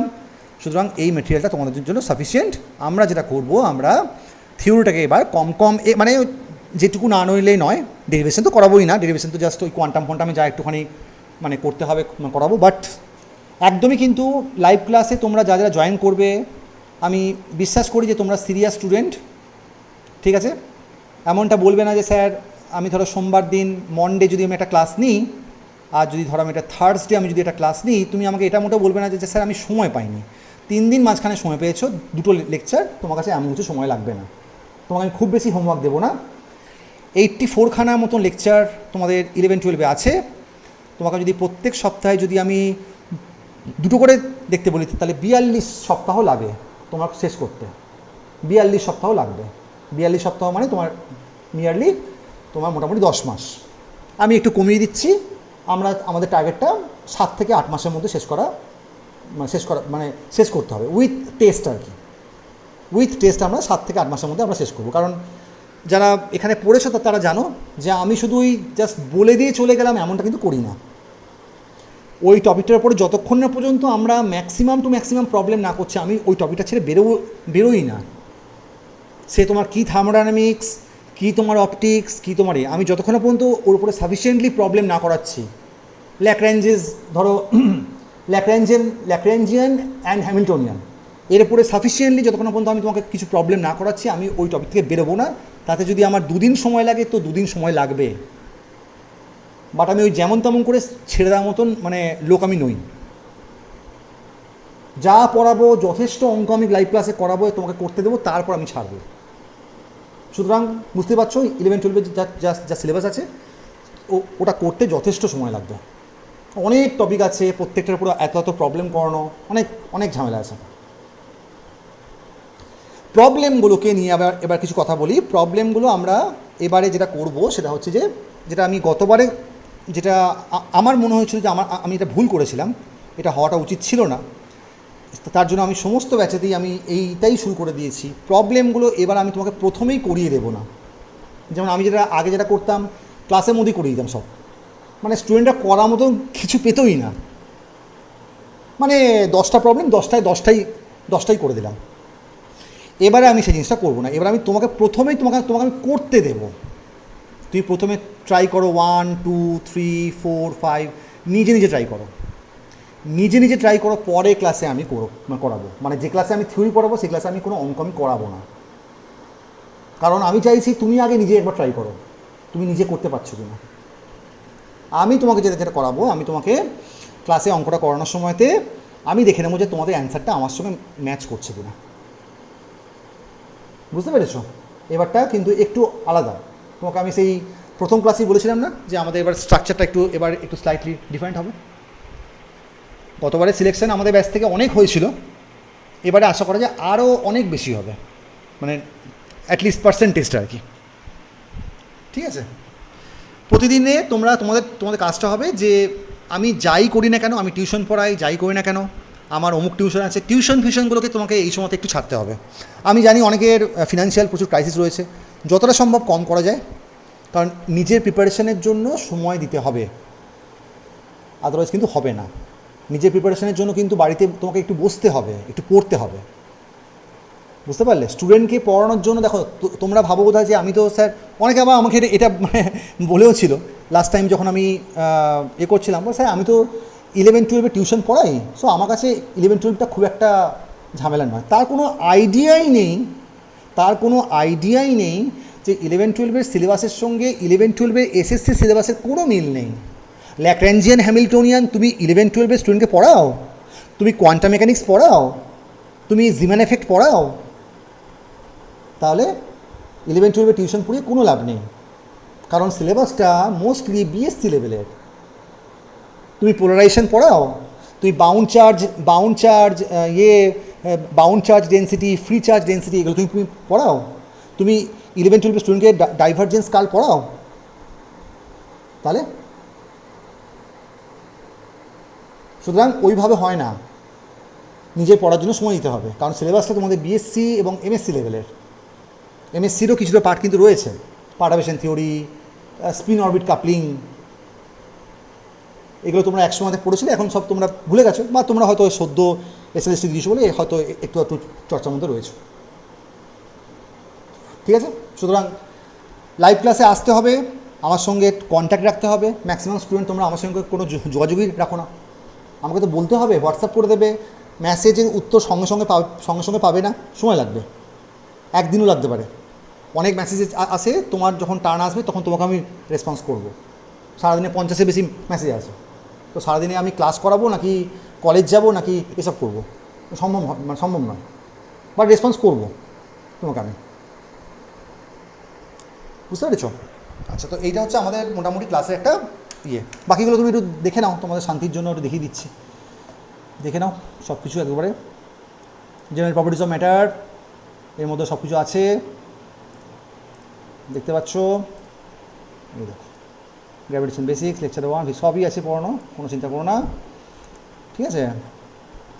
আচ্ছা, আমি 11-12 আপাতত দেখাই। কোয়ান্টামে প্রচুর লেকচার আছে, কোয়ান্টামে গাদাগুচ্ছে লেকচার আছে, রিলেটিভিটি ম্যাগনেটিজমও তাই, গসের লয়ের উপরে গাদাগুচ্ছে প্রবলেম আমি করিয়েছিলাম, অ্যাম্পিয়ারের লয়ের উপরেও তাই, transient response of LCR circuit, এগুলো সব পড়ানো হয়েছে। একদম তোমাকে কিছু করতে হবে না, তোমার জাস্ট এখানে ক্লিক করবে আর তোমার ভিডিও চলতে শুরু করে দেবে। ভিডিও লিঙ্ক তো কোনোভাবেই বাইরে দেওয়া যাবে না, গতবারে কিছু স্টুডেন্টকে সেজন্য আমাকে রাস্ট্রিয়েট করতে বাধ্য হলাম, কিছু ভিডিও বাইরে চলে যায়, এটা হওয়াটা খুবই কারণ তুমি তো নিজের সঙ্গে তার আমাদের ব্যাচে বাকিদেরও সর্বনাশটা তো তুমি ডেকে আনছো, কারণ তুমি নিজে বাইরে দিচ্ছ তোমার নিজের মানে ক্ষুদ্র স্বার্থের জন্য, কিন্তু সে আবার অ্যাম্প্লিফাই করে আরও 10 জনকে দিচ্ছে। সুতরাং চেষ্টা করবে কম্পিটিশানটাকে নালিফাই করতে, কম্পিটিশানটাকে এনহ্যান্স করতে যাবে না, যত বেশি বাইরে দেবে কম্পিটিশান কিন্তু অত বাড়বে। ঠিক আছে, মাঝে মধ্যেই আমি দেখি যে স্টুডেন্টের সংখ্যাটা অ্যাবডাপলি বেড়ে যাচ্ছে, এই যেমন গত 7 দিনের মধ্যেই আমাকে অজস্র স্টুডেন্টকে এখান থেকে বের করতে হয়েছে। তাহলে এই গুগল ক্লাসরুমের লিঙ্কগুলো তারা পাচ্ছে কী করে? নিশ্চয়ই তোমাদের মধ্যে থেকেই তোমরা কেউ দিচ্ছ। অনেক স্টুডেন্টকে দেখলাম এক্সট্রা চলে আসে, প্রত্যেকের রিমুভ করতে হলো। এবার এত আমার কাছে সময় কোথায়? আমি ক্লাস নেবো নাকি আমি এবার গিয়ে দেখবো যে এখানে কে এক্সট্রা স্টুডেন্ট আবার অ্যাড হয়ে বসে আছে? সেটা তো সম্ভব নয়, তাকে আবার রিমুভ করার জন্য তাকে আবার খুঁজতে হবে, করতে হবে। এখন 140টা স্টুডেন্টকে আমি এত নাম ধরে সবাইকার নামও আমি জানি না, ম্যাক্সিমামই নাম আমি জানি, কিন্তু সবাইকার তো নাম এভাবে তো মনে রাখা সম্ভব নয়। 140 জনকার নাম মানে কে মনে রাখবে? সুতরাং চেষ্টা করবে একটু এগুলোকে মানে অ্যাভয়েড করতে, নিজের এবং বাকিদের কথা মাথায় রেখে। ঠিক আছে, ক্লাসেস আমরা মোটামুটি একটা ডেট আমি সোমবার দিন আপাতত, একটা ডেট আমি মনডেতে আমি একটা রাখছি। দাঁড়াও, আমার বোর্ডটা একটু বেঁকে গেছে, দাঁড়া, আমি একটা ডেট আপাতত মনডেতে আমি রাখছি। হ্যাঁ, মনডেতে আমার কোনো কাজ নেই তো, আই থিঙ্ক আপাতত মনডেটা ফাঁকা আছে। কতদিন থাকবে আমি জানি না, বাট আপাতত মনডেটা আমি তোমাদের জন্য বুক করে রাখছি। আমি 8:30 থেকেই ধরো, আমি যদি নিই 8:15 PM থেকে আমাদের ক্লাসের টাইমিংটা এবার আমি একটুখানি বাড়াচ্ছি, 8:15 থেকে আমি করে দিচ্ছি। গতবারে 8:30 থেকে আমি করতাম, মোটামুটি 10টা PM পর্যন্ত তুমি ধরে রাখতে পারো। এটা আমাদের হবে। আর একটা ডেট আমাকে দেখতে হবে আমার কি মানে শিডিউল আছে, ওটাও তোমার ওই সন্ধ্যেবেলাতেই হবে। থার্সডে একটা করা যেতে পারে, থার্সডেটা আমি এখন এই মুহূর্তে রিকল করতে পারছি না থার্সডেতে আমাদের কী আছে না আছে, বাট আমি আপাতত থার্সডে বলে রাখছি। পরে যদি চেঞ্জ করতে হয় তো আমি সেটা পরে তোমাকে জানিয়ে দেবো। শনিবার রোববার তো একেবারেই ফাঁকা নেই। হ্যাঁ, শনিবার রোববার তো আমার কাছে পুরো প্যাকড আপ শিডিউল, সুতরাং ওই দুটো দিন তো তুমি ছেড়েই দাও, ওখানে কোনো চান্সেস নেই আমার। সো এই দুটো ডেট আমরা আপাতত রাখছি। থার্সডে আমি এখন ঠিক কনফার্ম নই আমার কী ডেটস আছে না আছে, দেখতে হবে আমাকে একবার, বুঝতে পারছো? তো আপাতত 11-12টা আমি শুরু করে দিচ্ছি তোমাদের জন্য, আর 9-10টা উইল বি অ্যানাউন্সড লেটার। আপাতত তোমরা যারা 9-10 নিয়েছো তারা আপাতত আমার পুরনো লেকচারই দেখবে। যাদের খুব এমার্জেন্সি আছে, স্যার আমি এখনই শুরু করবো, 9-10 যারা পুরনো স্টুডেন্ট তারা তো 9-10 তো তোমরা দেখবেই। 9-10 তোমরা হচ্ছে অ্যানাউন্সড লেটার। আমাকে কোনো একটা ব্যাচকে তাহলে বন্ধ করতে হবে, মানে ব্যাচ তো বন্ধ হবে না ওইভাবে, কোনো একটা ব্যাচ যদি ধরো একবার লাস্ট সেমিস্টার, এরপরে ওরা ছেড়ে চলে যাবে, তো সেক্ষেত্রে আমাদের কিছু ডেটস হয়তো ফাঁকা হলেও হতে পারে, তখন আমি সেটাকে একবার মানে ভেবে একবার দেখব। আপাতত আমরা 11-12টাকে যেহেতু তোমাদের মানে ফর্ম ফিল আপটা ম্যাক্সিমামই তোমাদের 11-12 পড়েছিল আর কি, ম্যাক্সিমামই তোমাদের 11-12 মানে করেছো। 9-10টা আমার মনে হয় না তোমাদের বিশেষ বিশেষ কিছু প্রয়োজন হবে বলে, কারণ সিলেবাসটা এমন কিছু নেই তার মধ্যে। 9-10 সিলেবাসটা তো এমন কিছু তো নেই যে যেগুলো তুমি মানে করতে পারবে না। 11-12টা বরঞ্চ ঝামেলার আছে, কারণ অনেক জিনিসপত্র তুমি সব এমএসসি লেভেলে পড়েছিলে, সেগুলো এখন ভুলে গেছে হয়তো মেবি। আচ্ছা আচ্ছা, ফার্স্টে একটুখানি এবারে কোশ্চেন নিয়ে নিই। কোশ্চেন করো এবার আমাকে বলো, কার কী মানে কোয়ারিজ রয়েছে বলো শুনি। দাঁড়া একটু দাঁড়া, ফ্যানটা অফ করে দাঁড়া, শোনা যাচ্ছে না। হ্যাঁ বল বল, শুনছি বল।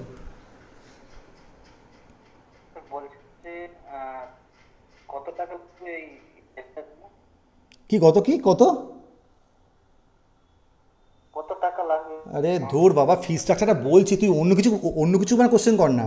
ফি স্ট্রাকচার তুই আবার প্রথম থেকে ফিস করিস না তো, অন্য কিছু জিজ্ঞেস কর, রিগার্ডিং কোর্স কিছু জিজ্ঞেস কর। হ্যাঁ হ্যাঁ স্যার, হ্যাঁ বিপ্লব বলো। বলছি স্যার সিলেবাসটা কি একই থাকবে, মানে কিছু ঘোষণা হয়েছে? বললাম তো আপাতত মানে ঘোষণা হয়নি, যখন আপাতত ধরে নাও যে পুরনো সিলেবাসটাই থাকবে। আমার মনে হয় না যে দুম করে শোনো, সিলেবাস দুম করে এইভাবে চেঞ্জ হয় না, বুঝতে পারছো তো? তো তোমাদের মনে হচ্ছে তো যে কবে হতে পারে স্যার? দাদা আমাকে একটা করে প্রশ্ন করতে দে বাবা, আগে উত্তরটা দিতে দে। তুই এখন অফ রাখ, আপাতত বিপ্লব ছাড়া কেউ অন করবে না। হ্যাঁ, তো যেটা বলছিলাম সেটা হচ্ছে যে তোমাদের সিলেবাস ওইভাবে হয় না, সিলেবাসের জন্য একটা কমিটি ফর্ম করতে হয়। আমার মনে হয় না যে এই গভর্নমেন্ট এখনও ওই অবস্থায় আছে বলে যে একবারে নতুন করে সিলেবাস কমিটি ফর্ম করে, এখনও অতটা এই সবেমাত্র ওরা দায়িত্ব নিয়েছে। পুরনো রিক্রুটমেন্টের আছে, পুরনো রিক্রুটমেন্টটাকে ওই যে হিউজ ভ্যাকেন্সি আছে 50,000 মতন, সেইটাকে না ক্লিয়ার করা পর্যন্ত আমার মনে হয় না সিলেবাস চেঞ্জ হওয়ার কোনো রাস্তা আছে বলে। কি বললাম বুঝতে পারলে? বিপ্লব কিছু বলো, তোমাকে তো জিজ্ঞেস করছি আমি। হ্যাঁ বলছি স্যার। আচ্ছা ঠিক আছে হ্যাঁ আমি শুনতে পেয়েছি, শুনতে পেয়েছি ঠিক আছে, হ্যালো, আমি শুনতে পেয়েছি। অফ রাখো। হ্যাঁ হ্যাঁ, শোনো এবার বলি। এই যে বিপ্লবের যে সমস্যাটা হচ্ছে, দেখো ল্যাগ করছে মানে কি? দেখো আমার দিক থেকে ল্যাগ হবে না, কারণ আমি যেহেতু 5G ইউজ করি, জিও ফাইবার এয়ারটেল ফাইবার আমি এখন ইউজ করছি। তোমরা একটা কিন্তু যে কটা দিন ক্লাস চলবে না, একটু তোমাদের যদি 5G থাকে, 5Gতে তো খুবই ভালো দেয়। 4G হলে 5G একটা ফোন নিয়ে নাও তোমরা। অনেকের সমস্যা থাকতে পারে হয়তো, কিন্তু একটু চেষ্টা করো যে 5Gতে ক্লাস করতে, তাহলে তোমাদের লাইভ ক্লাসটা করতেও ভালো লাগবে। আর যেটা আমি বললাম, ওই উল্টোপাল্টা এক্সকিউজেস দিয়ে ক্লাসগুলোকে বন্ধ করে দিও না। অনেকে আছে যারা লাইভ ক্লাস একদিনও আসে না, মানে আমি ব্যাচ 4-এ এমনও এক্সপিরিয়েন্স আমার রয়েছে, ডে 1 থেকে শুরু করে লাস্ট দিন পর্যন্ত সেই স্টুডেন্টকে আমি চিনিই না, একদিনের জন্য আসেনি। কিছুজন আছে যারা 1 মাস করে বন্ধ করে দেয়, বা বলে যে স্যার অনেক জিনিসপত্র পড়তে হবে, আমার অত এখনও পর্যন্ত পড়া হয়নি, আমি এখন লাইভ ক্লাস বন্ধ করছি। এটা করলে কিন্তু হবে না। তুমি জানবে লাইভ ক্লাসে এলে তোমার পাওয়ার চান্সেস তত বাড়ছে। এটা তুমি চাই না মানো। আর আরেকটা কথা হচ্ছে, যারা সিনসিয়ার স্টুডেন্ট তারা জয়েন করবে। আমার এত স্টুডেন্টের কোনো প্রয়োজন নেই, 10টা স্টুডেন্ট হলে আমার কাছে এনাফ। আমিও বিশ্বাস করো গতবারে 10-12টা স্টুডেন্ট পড়াবো বলেই ঠিক করেছিলাম, সেটা বাড়তে 140-45 গিয়ে ঠেকেছিল।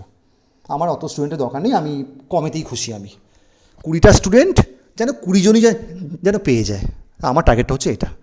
সিনসিয়ারিটি ছাড়া এখানে এসো না, আমি তোমাদের কাছে রিকোয়েস্ট করছি।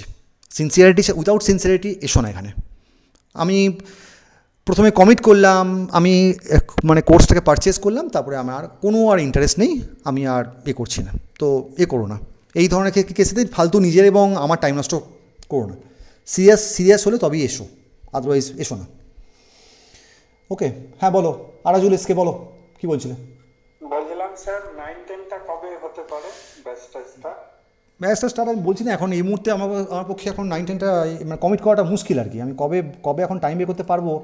ব্যাচ এখন আমার 4 4 দিন আমার পক্ষে এখন এই মুহূর্তে দেওয়াটা সম্ভব হচ্ছে না, মানে 4টে দিন অসম্ভব। 2 দিন আমি দিতে পারি, কারণ দেখো আমার কাছে সপ্তাহে 7টা দিন, আমি যদি 3 বেলা ধরি, 3 বেলার মধ্যে আমি 1 বেলা তো এঙ্গেজ, কারণ আমি তো কলেজ যাই আমি, ধরো মোটামুটি আমি আমার বাস থাকে 9:30টার সময়তে, 9:30তে আমি বাস ধরি, আমার কলেজ পৌঁছাতে সময় লাগে 1.5 ঘন্টা, আমি 11টার সময়তে ডট কলেজে পৌঁছে যাই।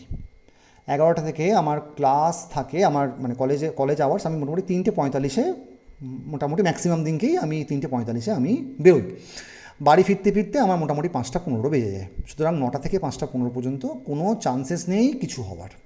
এই সময়টার মধ্যে কোনো রকম কিছু হওয়ার চান্সেস নেই। আমাকে সপ্তাহে 4 দিন কলেজ যেতে হয়, বাকি 3 দিন আমার ছুটি থাকে, এটা ঠিক কথা। তো কিন্তু সেটা হলেও আমার শনিবার রোববারগুলো একবারে মানে শনিবার রোববার আমি কলেজ যাই না। শনিবার রোববার প্যাকড আপ শিডিউল থাকে, একদম সকাল থেকে রাত অবধি কোনো স্লট আমার করাটা মুশকিল। ঠিক আছে, এখন ধরো কোনো ব্যাচ ধরো মানে ছেড়ে চলে গেল, ধরো সিগনিফিকেন্ট অ্যামাউন্ট অফ স্টুডেন্ট ছেড়ে বেরিয়ে গেল, সেটা হয় না নর্মালি আমার ব্যাচ থেকে, খুবই নজির কম, ভীষণই কম আর কি, মানে বেয়ারলি কেউ ছাড়ে আর কি। মানে একদম ফার্স্ট সেমিস্টার থেকে ভর্তি হয়, লাস্ট সেমিস্টারে একবার পুরো মানে ছেড়েই পুরো বেরোয়। বেয়ারলি কোনো ইনসিডেন্ট আমার কাছে আছে যে কোনো স্টুডেন্ট দুম করে মাদ্রাসা ছেড়ে বেরিয়ে গেছে।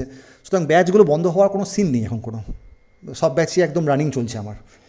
সুতরাং এই অবস্থাতে এই অবস্থাতে এখন 2 দিন ম্যানেজ করাটা একটু মুশকিল। হ্যাঁ, একটা হতে পারে যে যদি কোনো একটা ভ্যাকেশন, যেমন সামার ভ্যাকেশনটা তো চলে গেল, সামার ভ্যাকেশনে আমি সারাদিনই বাড়িতে আছি, ও তখন না হয় ঠিক আছে 1-1.5 ঘন্টা দেখিয়ে দিলাম, সেটা একটা করা যেতে পারতো।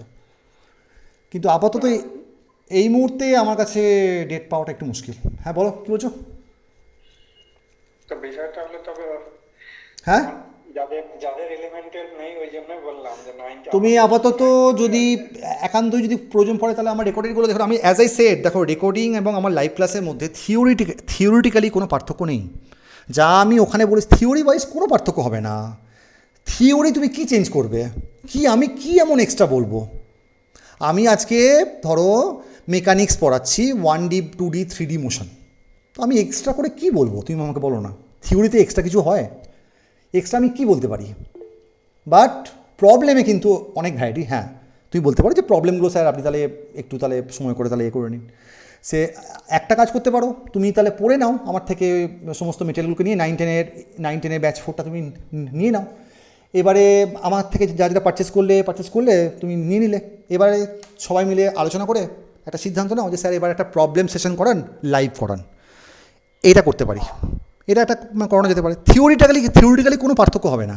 আমি সেই মতন করে বেস্ট প্রবলেমগুলোকে হ্যাঁ আমি চুজ করলাম, আমি তোমাকে সেটা লাইভ ক্লাসের মধ্যে বুঝিয়ে দিলাম, বুঝতে পারছো? তো উইকলি একটা ক্লাস পেলেও হয়ে যাবে স্যার, বাকিগুলো হয়তো রেকর্ডেড আরামসে করতে পারবে করে একবারে। শোনো, আমার ক্লাসেসগুলো তুমি যদি দেখো না, তোমাকে বলে বোঝাতে পারছি না, এই ক্লাসেসগুলো তুমি যদি দেখো না, এতটাই মানে পরিষ্কার ভাষাতে এবং প্রতিটা জিনিসপত্রকে এমনভাবে বোঝানো আছে না, এখানে কোনো তো রকমের তোমাদের কোনো প্রবলেমই হবে না। একদম কম্প্যাক্ট পুরো একবারে, থিওরি সব একদম কম্প্যাক্ট করানো আছে একবারে। ইলেকট্রিসিটি ম্যাগনেটিজমে কুলম্বের ল থেকে আমি শুরু করেছি, কুলম্বের ল থেকে আস্তে আস্তে করে কীভাবে গসের লটা এলো, তারপরে সেখান থেকে তোমার পয়জেন্স ইকুয়েশন একদম 11-12-এর মতো করে, বিএসসি লেভেলের মতো করে পয়জেন্স ইকুয়েশন কী করে এলো, লাপ্লাসেস ইকুয়েশন কী করে এলো, লাপ্লাসেস ইকুয়েশনটাকে আমরা কোথায় ইউজ করি। আর হ্যাঁ, আর একটা কথা, তোমাদের মধ্যে কিছু জন আছো যারা তো একটু বড্ড বেশি মানে চালাক আর কি ভাবো নিজেদেরকে। যা চলে গেল রে ভাই, ও তো নেটওয়ার্কটা চলে গেল। তোমরা একটু দাঁড়াবে, হ্যাঁ দাঁড়াও, আসছে নেটওয়ার্কটা, দাঁড়াও একটু সময় দাও।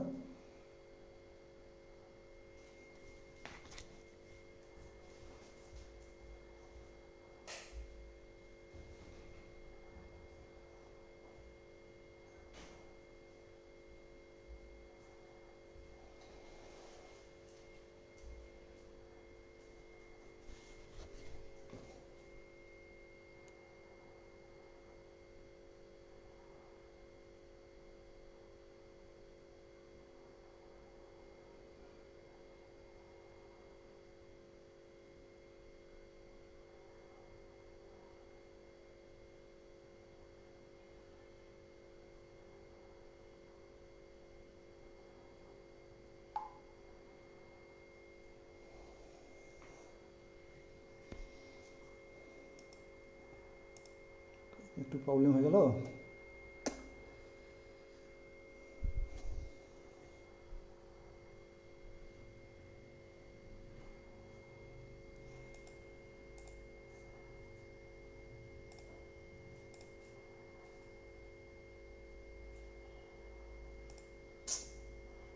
একটু প্রবলেম হয়ে গেল যে।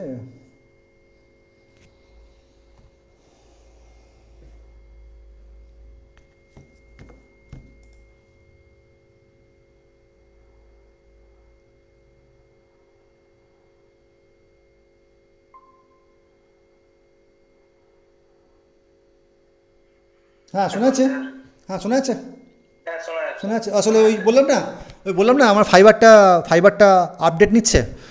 আজকেই যেহেতু প্রথমবারের জন্য ইনস্টল হয়েছে, তো ফাইবারটা আপডেট নিচ্ছে। ওই আপডেট নেওয়ার জন্য একটু সমস্যা করছে আর কি মাঝে মধ্যে। বললাম না যে ক্লাসের শুরুতেই বললাম না যে মাঝখানে কিন্তু একবার বন্ধ হয়ে যেতে পারে। এক্স্যাক্টলি ওই সমস্যাটাই হয়েছিল, বুঝতে পারলে? ফাইবারটা 24 ঘন্টা বলে গেছে আমাকে লোকটা, যে 24 ঘন্টা হতে পারে যে বারে বারে রিস্টার্ট হয়ে যেতে পারে। ওটা তোমার ধরো ওই খানিকক্ষণের জন্যই আর কি, ওই জাস্ট একবার আপডেট নিয়ে আবার ইয়ে হয়ে যায়। কারেন্টটা যাকে আজকে যায়নি। এই বর্ষাকাল এলে একটা খুব সমস্যা হয়ে যায়। বর্ষাকালে এই কারেন্টের একটা বড় সমস্যা থাকে ঝাড়গ্রামে। আসলে একটু রুরাল এরিয়া তো, বুঝতে পারছো তো, আমার মানে পোস্টিংটা এখানে হয়েছে, আমার তো কিছু করার নেই।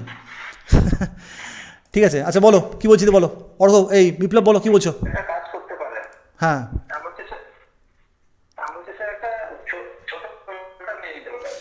ইনভার্টারের বাবা একটা একটা ভাড়া বাড়ি তো, ভাড়া বাড়িতে ইনভার্টার, হ্যাঁ শুনুন, ভাড়া বাড়িতে ইনভার্টারের পয়েন্ট করতে হবে। ইনভার্টারের পয়েন্ট নেই, আমি যেখানে থাকি না, এখানে তো ভাড়া বাড়ি, এটা ভাড়া বাড়িতে ইনভার্টারের পয়েন্ট নেই আমার, সেটা করাতে হবে আবার কি। এটা একটা বড় সমস্যা। ভাড়া বাড়িতে তো চাইলেই তো সব কিছু পাওয়া যায় না। বাড়িতে যেমন আমার অল টাইম ইনভার্টার থাকে, বাড়িতে কোনো সমস্যাই নেই।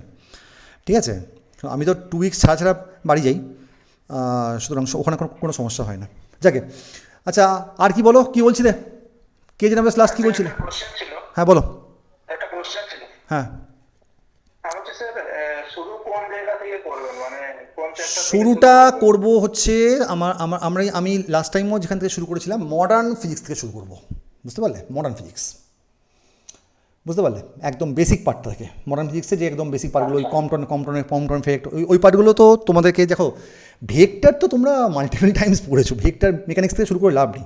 বরঞ্চ আমরা শুরুটা বরঞ্চ করি হচ্ছে মডার্ন ফিজিক্স থেকে। ওইখানে বরঞ্চ তোমাদের ঝামেলা হতে পারে, কারণ নিউক্লিয়ার তোমরা জানো না। নিউক্লিয়ার খুব ভালো তোমরা জানো না। নিউক্লিয়ারে তোমাকে আমি সেল মডেল পড়াবো, সেল মডেলের স্পিন প্যারিটি শেখাবো, এবং দেখবে যে একটু অফ রাখতে বাবা বিপ্লব, একটু অফ রাখ, তোরা সবাই অফ রাখ, আমি আগে বলে নিই, তারপরে অন করবি। তো কি বলে, সেল মডেল তোমরা জানো না। অ্যাটমিক ফিজিক্সে জিম্যান এফেক্টে ট্রানজিশন লাইন কতগুলো হয়, তার শর্টকাট ফর্মুলা তুমি জানো না।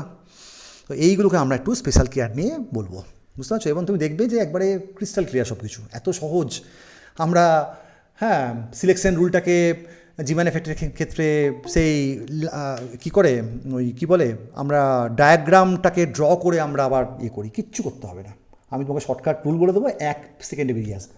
নাম্বার অফ সিলেকশন লাইন, একটা ফর্মুলা আছে, ওখান থেকে তোমার সব বেরিয়ে চলে আসবে, কোনো চিন্তা নেই, বুঝতে পারছো? এইগুলো আমার কেন আমি এগুলো আমাকে জানতে হয়, কারণ আমি নেট পড়াই বলে। আমি তো সিএসআইআর নেট তো মানে পড়াই, সুতরাং ওই জন্য আমাকে এগুলো জানতেই হয়, বুঝতে পারছো? শর্টকাট রুল বা হ্যাঁ ভিরিয়াল থিওরেম, যেমন ভিরিয়াল থিওরেমের হিউজ অ্যাপ্লিকেশন আছে বিভিন্ন জায়গাতে। লম্বা সমস্ত প্রবলেমগুলো একটা ছোট্ট ফর্মুলা ইউজ করে আমরা করতে পারি। মানে ভিরিয়াল থিওরেম জানা থাকলে তোমার আর্ধেক ক্যালকুলেশন তোমার এমনিই হয়ে যাবে। যে কোনো সেন্ট্রাল ফোর্সে তুমি প্রবলেম বলো, ভিরিয়াল থিওরেম ইউজ করো, তুমি পেয়ে যাবে। একটা ছোটো এক্সাম্পল দেবো, বলো তো এটা অ্যান্সার কী হবে? ধরো কোনো একটা সিস্টেমের পোটেনশিয়াল ভি এক্স কমা ওয়াই, ধরো এটা একটা 2D পোটেনশিয়াল। সেই পোটেনশিয়ালটা হচ্ছে সামথিং লাইক এরম টাইপের, 2x² plus 3y² plus 4xy। হলো?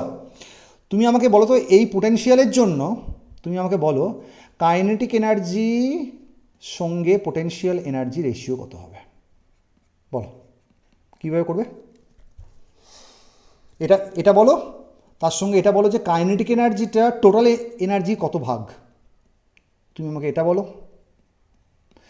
তার সঙ্গে সঙ্গে তুমি এটাও বলো যে পোটেনশিয়াল এনার্জিটা টোটাল এনার্জি কত ভাগ। এই টাইপের অঙ্কগুলো তোমার, হ্যাঁ বলো। Can I use the Vidal theorem? Virial theorem আমরা অনেক কারণের জন্য ইউজ করি। ভিরিয়াল থিওরেম আমাদের একটা পার্ট আমাদের রয়েছে থার্মোডাইনামিক্সে, হিট চ্যাপ্টারে ভিরিয়াল থিওরেম আমরা ইউজ করি।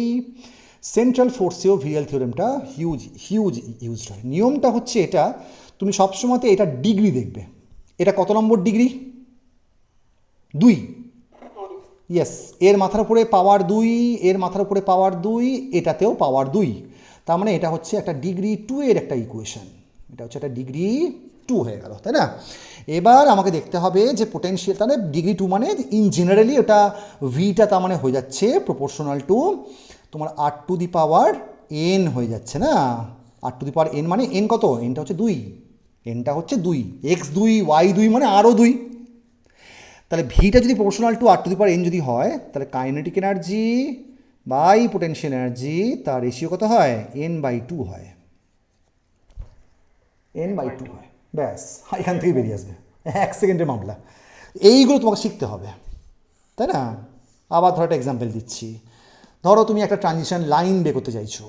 ধরো তুমি বললে যে 2p 3/2 থেকে লেটসে বললাম 2s হাফে কতগুলো ট্রানজিশন লাইন হবে। প্রথম কথা তোমাকে দেখতে হবে যে এটা আদৌ কি এই ট্রানজিশনটা পসিবল। হ্যাঁ, অবভিয়াসলি পসিবল। পি এর জন্য তোমার এল হচ্ছে 1, এসের জন্য এল হচ্ছে তোমার 0, তাহলে ডেল্টা এলটা ±1কে স্যাটিসফাই করলো। এটার জন্য এমটা হচ্ছে 3/2, এটার জন্য এমটা 3/2, এটার জন্য এমটা হচ্ছে হাফ, এটার জন্য এমটা হচ্ছে হাফ। তা ডেল্টা এম এর চেঞ্জটা জিমান এফেক্টের ক্ষেত্রে হতে হয় 0 ±1 এক্স্যাক্টলি, সেটাও কিন্তু স্যাটিসফাই করছে, কারণ 3/2 থেকে হাফের বিয়োগফল করলে আমরা 1 পাই। তাহলে এবার তুমি তাহলে কী করবে? বোকার মতন বসে বসে এবার তুমি প্রত্যেকটা লাইনকে তুমি ড্র করবে। স্যার 3/2 এর জন্য স্যার এই হচ্ছে 3/2 এর জন্য এই একটা লাইন, 4টে লাইন হবে, কারণ তুমি জানো যে প্রত্যেকটা লেভেল কতগুলো ভাগে স্প্লিট করে? 2j+1 লেভেলে স্প্লিট করে, মানে 4টে ভাগে স্প্লিট করবে। স্যার এটা হচ্ছে 3/2 হবে স্যার, এখানে স্যার একটা হাফ থাকবে, এখানে স্যার একটা -1/2 থাকবে, এখানে স্যার -3/2 থাকবে, এসব কিচ্ছু করার দরকার নেই। তারপরে স্যার আমি s=2s হাফের জন্য স্যার এখানে একটা এখানে একটা হাফ করলাম স্যার, আর এখানে স্যার একটা -1/2 করলাম। এবার স্যার আমি ট্রানজিশন লাইনগুলোকে বের করার সময়তে আমি দেখবো যে কোথায় কোথায় 1-এর চেঞ্জ হচ্ছে। 3/2 থেকে স্যার হাফ 1-এর চেঞ্জ হচ্ছে, হাফ থেকে হাফ 0 চেঞ্জ হচ্ছে, এটাও হবে। হাফ থেকে -1/2 1-এর। এত টাইম তোমার কাছে থাকবে? এবার তুমি লাস্টে গিয়ে কাউন্ট করবে, আর আমি সেই কাজটা তোমাকে আমি 1 সেকেন্ডের মধ্যে করিয়ে দেবো। আমি শুধু জানি যে দুটো জিনিস, নাম্বার অফ সিগমা লাইন এবং number of pi line.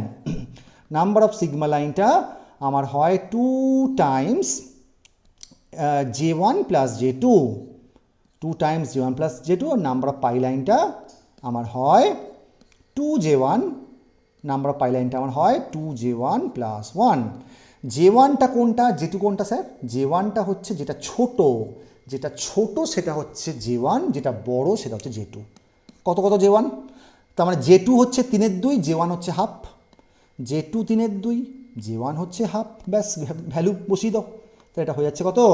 2 Times, কেন হয়ে গেল, J1টা হচ্ছে হাফ, J2টা হচ্ছে 3/2, তাহলে কত হয়ে গেল? 4টে। আর এখানে হয়ে গেল তোমার 2 টাইমস। এই ইন্টারনেটটা রয়েছে তো রে?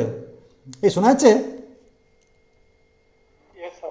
ও, আমি না ভাবছি যে হয়তো আবার চলে গেছে হয়তো, কারণ এই স্ক্রিনটা ইউজ করার সময় তো না আমি নিচেতে এই নেটওয়ার্কটা আমি দেখতে পাই না, এটা একটা বড় প্রবলেম আর কি। যাকে, তো 2J1 + 1 মানে 2 × হাফ + 1, যখনই চলে যাবে আমাকে হচ্ছে হোয়াটসঅ্যাপে জানাবি যে স্যার নেট নেই। এটা হয়ে গেলো 2, ব্যাস 4 আর 2 হয়ে গেলো 6টা লাইন। ব্যাস 1 সেকেন্ডে গল্প শেষ। 6টা লাইন তোমাদের বেরোবে, তুমি যাই করো না কেন তোমার ছটাই বেরোবে। তো এইগুলো তুমি যদি না জানো তোমাকে কে এগুলো মানে শেখাবে? Cell model. এবার চলে আসি সেল মডেলে। সেল মডেলে স্যার কী কঠিন লাগে, স্পিন প্যারিটি স্যার কিচ্ছু বেরোয় না। তো একটা তো ফর্মুলা আছে, 1 সেকেন্ডে বেরিয়ে আসবে। সেল মডেলে 4টে 1 লিখবি, 4টে পরপর 1 লিখবি, একটা 2 লিখবি। 4-এর অর্ধেক 2, 4টে 1 লিখেছিস, একটা 2 লিখলি, হলো? কি বললাম? 4টে 1 লিখলি, একটা 2 লিখলি। 4-এর অর্ধেক হচ্ছে 2, দুটো 1 লিখলি, তারপরে আবার একটা 2 লিখবি। 2-এর অর্ধেক হচ্ছে 1, 4টে 1-এর পরে একটা 2, তারপরে 4টের অর্ধেক হচ্ছে 2 2 1 একটা 2, 2-এর অর্ধেক হচ্ছে একটা 1, তাহলে একটা 1 একটা 2, ব্যাস। এবার তুই এখানে লিখতে থাক। 1-এর জন্য প্রথমে শুরু হচ্ছে এস থেকে, তাহলে 1s হাফ। এস মানে কত? এস মানে তোমার এল ইকুয়াল টু 0, বুঝতে পারলি? এই নিচে তুই যেটা লিখছিস এটাই তোর হচ্ছে স্পিন। এই তোর নিচে যেগুলো লিখছিস এটা হচ্ছে তোর গিয়ে স্পিন। আর স্পিন মানে কত? Spin parity, J two the power P. J মানে হচ্ছে স্পিন, পি মানে এটা হচ্ছে প্যারিটি। জে মানে ধর এখানে তুই হাফ, তুই এখানে হাফ লিখলি, পিটা হচ্ছে -1 টু দি পাওয়ার এল। এবার এখানে হাফ প্লাসও হতে পারে মাইনাসও হতে পারে, যেমন যেমন তুই লিখবি, যেমন যেমন তোর থাকবে। 1s হাফ লিখলি, মাথার উপরে লিখলি 2। আমি আরেকবার বোঝাচ্ছি, দেখ ভালো করে বোঝ। কি বললাম? 4টে 1 লিখবি, একটা 2 লিখবি, 2 লিখবি, আবার একটা 2 লিখবি, একটা 1 লিখবি, আবার একটা 2 লিখবি, ব্যাস। এই তো হয়ে গেল। 1 মানে শুরুটা হবে এস থেকে, এস মানে এখানে হবে হাফ, মাথার উপরে থাকবে 2। মনে রাখবি মাথার উপরে এই যে নাম্বারটা আছে এটা হবে 2 ইন্টু হাফ প্লাস 1, বুঝতে পারলি? 2 ইন্টু হাফ প্লাস 1। 1 এর পর কে আসবে? এসের পর আসবে পি। পি এর জন্য কত?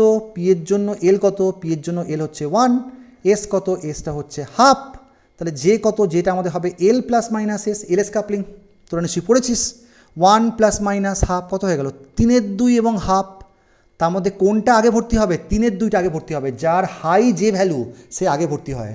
তাহলে এখানে হয়ে গেল 1p 3/2, মাথার উপরে 2j প্লাস 1 লেখ, 2 ইন্টু 3-এর 2 প্লাস 1 মানে 4 হয়ে গেল। 1p এখানে কী হবে? হাফ হবে, হাফের উপরে তুই 2 লেখ, ব্যাস। এবার এমনি করে তুই দেখবি যে কোথায় গিয়ে তোর ফিল আপটা হচ্ছে। এগুলো সব আমি তোকে পরে এগুলো বোঝাবো। এমনি করে তুই দেখবি কোথায় গিয়ে তোর মানে ভর্তিটা হচ্ছে আর কি, কোথায় গিয়ে তোর ওই সেলটা ফিল আপ হয়ে যাচ্ছে। তার করেসপন্ডিং তোর জেও বেরিয়ে গেছে, আর পিটা তো হচ্ছে -1 টু দি পাওয়ার এল, তাহলে তোর জেও বেরিয়ে গেল, পিও বেরিয়ে গেল, ব্যাস। এই তো সিম্পল জিনিস, ভীষণ সোজা। ঠিক আছে, তোরা ভাবিস বোধ ভীষণ কঠিন, পড়তে বসলে দেখবি কোনো ব্যাপারই নয় এগুলো। ঠিক আছে, বেসিক কয়েকটা ফর্মুলা শোন, আমি একটা কথা তোদেরকে মানে বলে দিচ্ছি। বেসিক ফর্মুলাগুলোকে ফার্স্টে বোঝ, যে আমার জন্য কোনটা অ্যাকচুয়াল পড়া এবং কোনটা হচ্ছে অ্যাকচুয়ালি গার্বেজ। কিছু থাকে পড়া, কিছু থাকে গার্বেজ। কম্পটন এফেক্টের ম্যাক্সিমামটাই গার্বেজ। কম্পটন এফেক্টের শুধু ডেফিনেশনটা পড়বি, কম্পটন এফেক্টের জাস্ট ডেফিনেশনটা পড়বি, আর lambda prime minus lambda equal to h/m0c 1 minus cos alpha, ব্যাস। এখান থেকে তোর কোনটা বেরোবে না রে, সব বেরিয়ে আসবে এখান থেকে, সব বেরিয়ে আসবে। এটা হচ্ছে স্ক্যাটার্ড ফোটনের ওয়েভলেন্থ, এটা ইনসিডেন্টের ওয়েভলেন্থ, এটা কম্পটন ওয়েভলেন্থ, আর আলফাটা হচ্ছে অ্যাঙ্গেল অফ স্ক্যাটারিং। তো কম্পটন এফেক্টে আর কি আছে? শুধু এই ফর্মুলাটা আছে। এবার তুই এরপরে 10খানা মতন অঙ্ক প্র্যাকটিস কর, সব হয়ে যাবে। স্পেশাল কেসগুলোকে দেখ। 1 মাইনাস কস আলফার ম্যাক্সিমাম ভ্যালু কত হতে পারে? 2 হতে পারে। কস আলফার ভ্যালু তোমার হতে পারে +-1। তাহলে আমি যদি ল্যামডা প্রাইম মাইনাস ল্যামডাকে যদি আমি ম্যাক্সিমাম করতে চাই, তাহলে 1 মাইনাস কস আলফাটাকে ম্যাক্সিমাম হতে হবে, 2 হতে পারে। তাহলে এটা হয়ে যাবে কত? 2 টাইমস h/m0c, আর h/m0cকে আমরা ল্যামডা সি বলি আমরা, তা ডেল ল্যামডা তাহলে হয়ে গেল 2 টাইমস ল্যামডা সি। এটা হচ্ছে maximum. So this is called the Compton shift. সো এটা হচ্ছে ম্যাক্সিমাম কম্পটন শিফট। যখন কস আলফাটা 90 হবে তখন তোমার 0 হয়ে যাবে, তাই না? আবার যদি কস আলফাটা যদি 1 হয়ে যায় তখন তোমার 0 হয়ে যাবে, তখন যে রাস্তায় এসেছিলো সেই রাস্তা দিয়েই তোমার ব্যাক করে যাবে, তাই না? বুঝতে পারলে? তো এই হচ্ছে ব্যাপার স্যাপার। কয়েকটা জিনিসপত্র আমাকে জানতে হবে। এক্সরেতে কী পড়ার আছে? এক্সরেতে মোজলেস ল ছাড়া আর ক্যারেক্টারিস্টিক এবং তোমাদের হচ্ছে কন্টিনিউয়াস এক্সরে ছাড়া কী পড়ার আছে তুমি আমাকে বলো। সুতরাং ওগুলোকে জাস্ট দেখবি আর হয়ে গেল। প্ল্যাঙ্কসের লতে তুই কী পড়বি? প্ল্যাঙ্কের ব্ল্যাক বডিতে তুই কী পড়বি? প্ল্যাঙ্ক দুখানা জিনিস বলে গেছে, E সমান হচ্ছে NH নিউ, আর ব্ল্যাক বডি সংক্রান্ত একটা বিখ্যাত সূত্র আছে U নিউ D নিউ।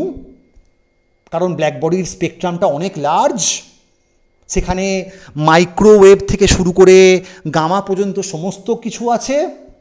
তাহলে একটা ছোট্ট ফ্রিকোয়েন্সি রেঞ্জের মধ্যে নিউ থেকে নিউ প্লাস ডি নিউ এর মধ্যে তোমার যে এনার্জি ডেন্সিটি, ইউ নিউটা হচ্ছে এনার্জি ডেন্সিটি, তার ফর্মুলা হচ্ছে 8πh nu cube by c cube d nu e to the power h nu by kb। আচ্ছা, মানে হাতের লেখাটাকে দেখে কিন্তু জাজ করো না, আমার কিন্তু মেন ক্লাসে হাতের লেখা কিন্তু খুবই সুন্দর। তোমাকে আমি ক্লাস নোট দেখাচ্ছি, আমি এটা জাস্ট তোমাদেরকে বোঝানোর জন্য মানে আজকে ফার্স্ট ক্লাস বলে এইভাবে পড়াচ্ছি। তুমি একদমই ভেবো না যে হাতের লেখা খুব খারাপ, যথেষ্টই বুঝতে পারবে, তোমাকে দেখাচ্ছি। আমাদের রিসেন্ট ক্লাস নোটগুলো কিন্তু তুমি দেখলেই বুঝতে পারবে। আগে ক্লাস নোটগুলো তো সবই আমি হোয়াইট বোর্ডে লিখতাম, এবার ব্ল্যাকবোর্ড, আচ্ছা ব্ল্যাকবোর্ডে তোমাকে আমি আবার রিসেন্ট কিছু ক্লাস নোটস তোমাকে দেখাচ্ছি বিভিন্ন ব্যাচ থেকে।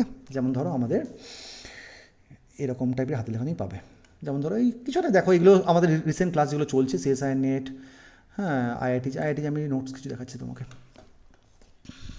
2027-এর ম্যাথামেটিক্যাল ফিজিক্সের, এই যেমন ম্যাথ ফিজিক্স এদিকে পড়ালাম, 3টে ক্লাস হয়েছে ওদের ম্যাথ ফিজিক্সের, এই যেমন লেকচার 1 লেকচার 2, তো এই যে ফিজিক্সের ধর প্রবলেমসও দিয়েছি ওদের করার জন্য, বুঝতে পেরেছো?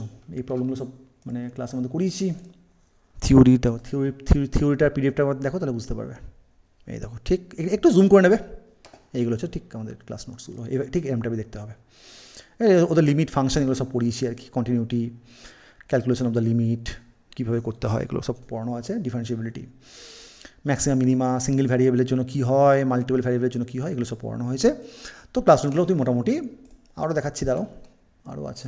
ইএমের ক্লাস নোটটা দেখাচ্ছি, ওদের যে জ্যামের জন্য যে ইএম থিওরিটা আছে সেটাও দেখো, তোমরা দেখাচ্ছি ইএম থিওরি পিডিএফ। প্রত্যেকটা ক্লাসরুমে কিন্তু একটা করেই পিডিএফ থাকবে, হ্যাঁ। এই দেখো একদম ওদের বেসিক জ্যামের জন্য যা পড়ানো, ওদের তো সিলেবাসটা বুঝতেই পারছো একটু অ্যাডভান্স লেভেলে, কারণ জ্যাম মানে কি বুঝতেই পারছো। একদম গসেল ল থেকে শুরু করেছি, ম্যাক্সওয়েলসের ইকুয়েশন, ওদের ইএমটা পড়াচ্ছিলাম, ম্যাক্সওয়েলসের ইকুয়েশন থেকে শুরু করেছি, একদম সমস্ত কিছু একবারে অ্যাম্পিয়ারের ল, এই ল সেই ল, একদম ঠিক এরকম টাইপের ক্লাস নোট তুমি পাবে, বুঝতে পেরেছো? সবই তুমি পড়তে পারবে, কোনো চাপ নেই। প্রিন্ট চাইলে করতে পারো, অত তোমাদের লাগবে না, হ্যাঁ। প্রিন্ট করতে গেলে তোমার খরচাও অনেক বেশি হয়ে যাবে, ঠিক আছে? সুতরাং ছেড়ে দাও। প্রিন্টের মতন এগুলো মেটেরিয়ালগুলো নয়ও, জাস্ট এখান থেকেই জাস্ট পড়বে আর কি। প্রয়োজন পড়লে একটা ট্যাব কিনে নেবে, ট্যাবে পড়তে আরও ভালো লাগবে। গেজ ট্রান্সফরমেশন, হ্যাঁ এগুলো আছে কিন্তু, গেজ কিন্তু তোমাদেরও কিন্তু রয়েছে, হ্যাঁ তোমাদেরও কিন্তু আমি পড়াবো এটা, গেজ ট্রান্সফরমেশনটা আমাদের ক্লাসরুমের মধ্যেও তুমি পেয়ে যাবে, এগুলো সব আছে তোমাদের, বুঝতে পারছো? 11-12 মানে কিন্তু তুমি একবারে ভেবো না, 11-12টা পড়াতে এবং পড়তে আমার খুব পার্সোনালি খুব ভালো লাগে, কারণ এটা একদম মানে বলতে পারো আমার সাথে অ্যালাইন্ড, মানে সেই হয় না, যেমন আমি ধরো আমাকে যদি কেউ স্কুল লেভেল পড়াতে বলে, আমি স্কুল লেভেল পড়াতে পারবো না। তোমাদের মধ্যে অনেকে খুব ভালো স্কুল লেভেলটা পড়াও, আমার জন্য স্কুল লেভেলটা নয় অ্যাকচুয়ালি, আমি স্কুল লেভেল কিছুতেই পড়াতে পারবো না, কারণ আমি মানে আমার যে পড়ানোর যে স্ট্রাকচারটা না, আমি শুরুটাই করেছি নেট থেকে, তো আমি আর স্কুল লেভেলে ঠিক নামতে পারি না।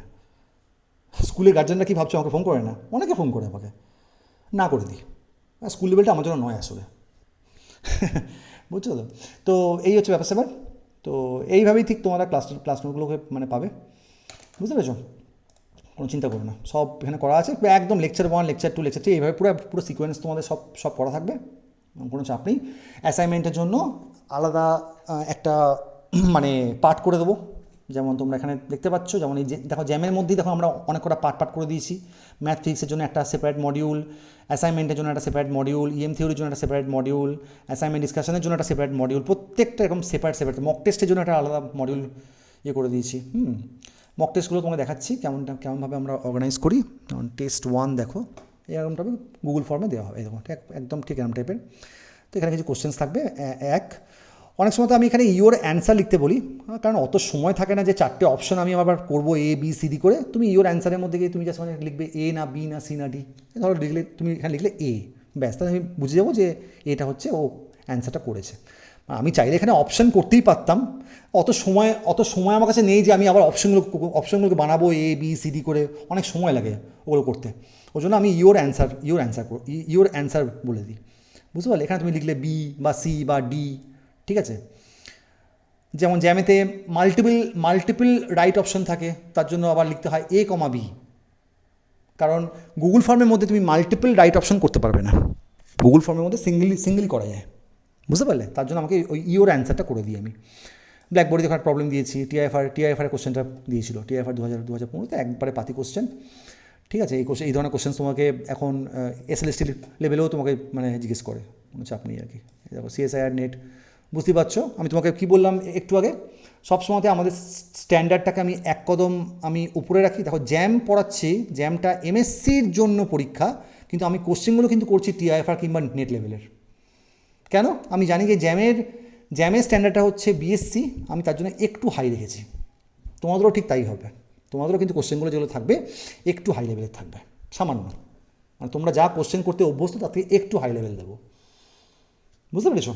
এটা হচ্ছে আমার ফান্ডা, এটা আমি সব ব্যাচের জন্যই করি আমি এটা। বুঝতে পেরেছো? তো এমনি করে তোমাদের থাকবে কোশ্চেনগুলো কম্পটেন্স ক্যাটারিংয়ে। এটা বুঝতেই পারছো, ল্যামডা প্রাইম মাইনাস ল্যামডাটা কার উপর ডিপেন্ড করে। এটা খুব সুন্দর একটা কোশ্চেন, ডিপেন্ডস অন থিটাটা। কারণ তুমি জানো যে ল্যামডা প্রাইম মাইনাস ল্যামডা সমান lambda C times 1 minus cos alpha. ব্যাস, এবার দেখে নাও কোন অপশনটা হবে। ছোট্ট একটা কোশ্চেন দিয়েছি, তাই না? Compton wavelength for the proton কত হবে জিজ্ঞেস করেছি, h/m0 সেটা বসিয়ে দিতে হবে। হ্যাঁ, এমনি করে আছে কোশ্চেনগুলো। ডি ব্রগলি ওয়েভলেন্থ জিজ্ঞেস করেছি। ডিসপারশন রিলেশন বলে দেওয়া আছে, এর জন্য group velocity is less than phase velocity. বলছে a k⁴ a, এখানে বলছে এই তোমাদের এই টপিকটা তোমাদের আছে, গ্রুপ ভেলোসিটি এবং ফেজ ভেলোসিটি। ওমেগা তোমার দেওয়া আছে সাম a k⁴a।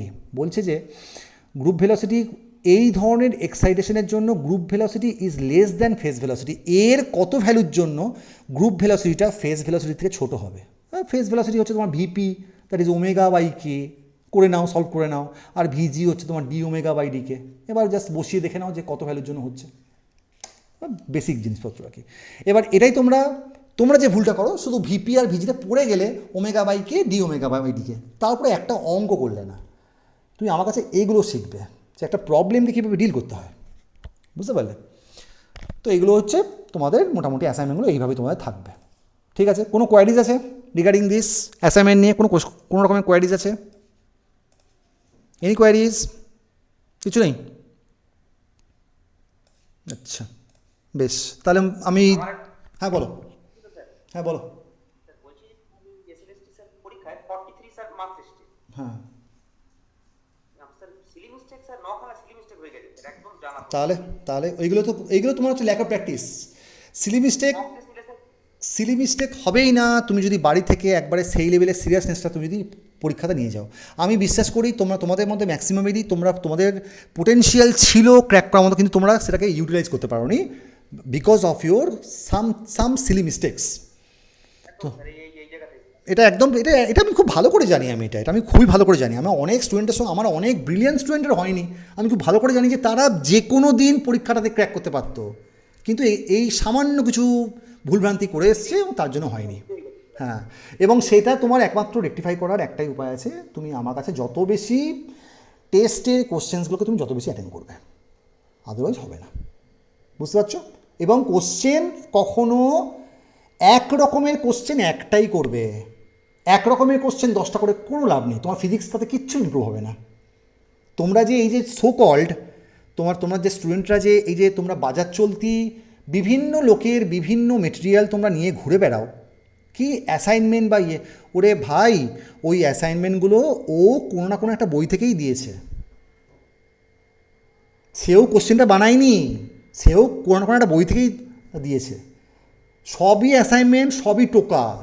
তুমি কি ভাবছো আমারও অ্যাসাইনমেন্টগুলো সব আমার নিজে কোশ্চেন? আমরা এখনও পর্যন্ত ওই লেভেলের টিচার হয়ে যায়নি যে আমি কোশ্চেন বানাতে পারি।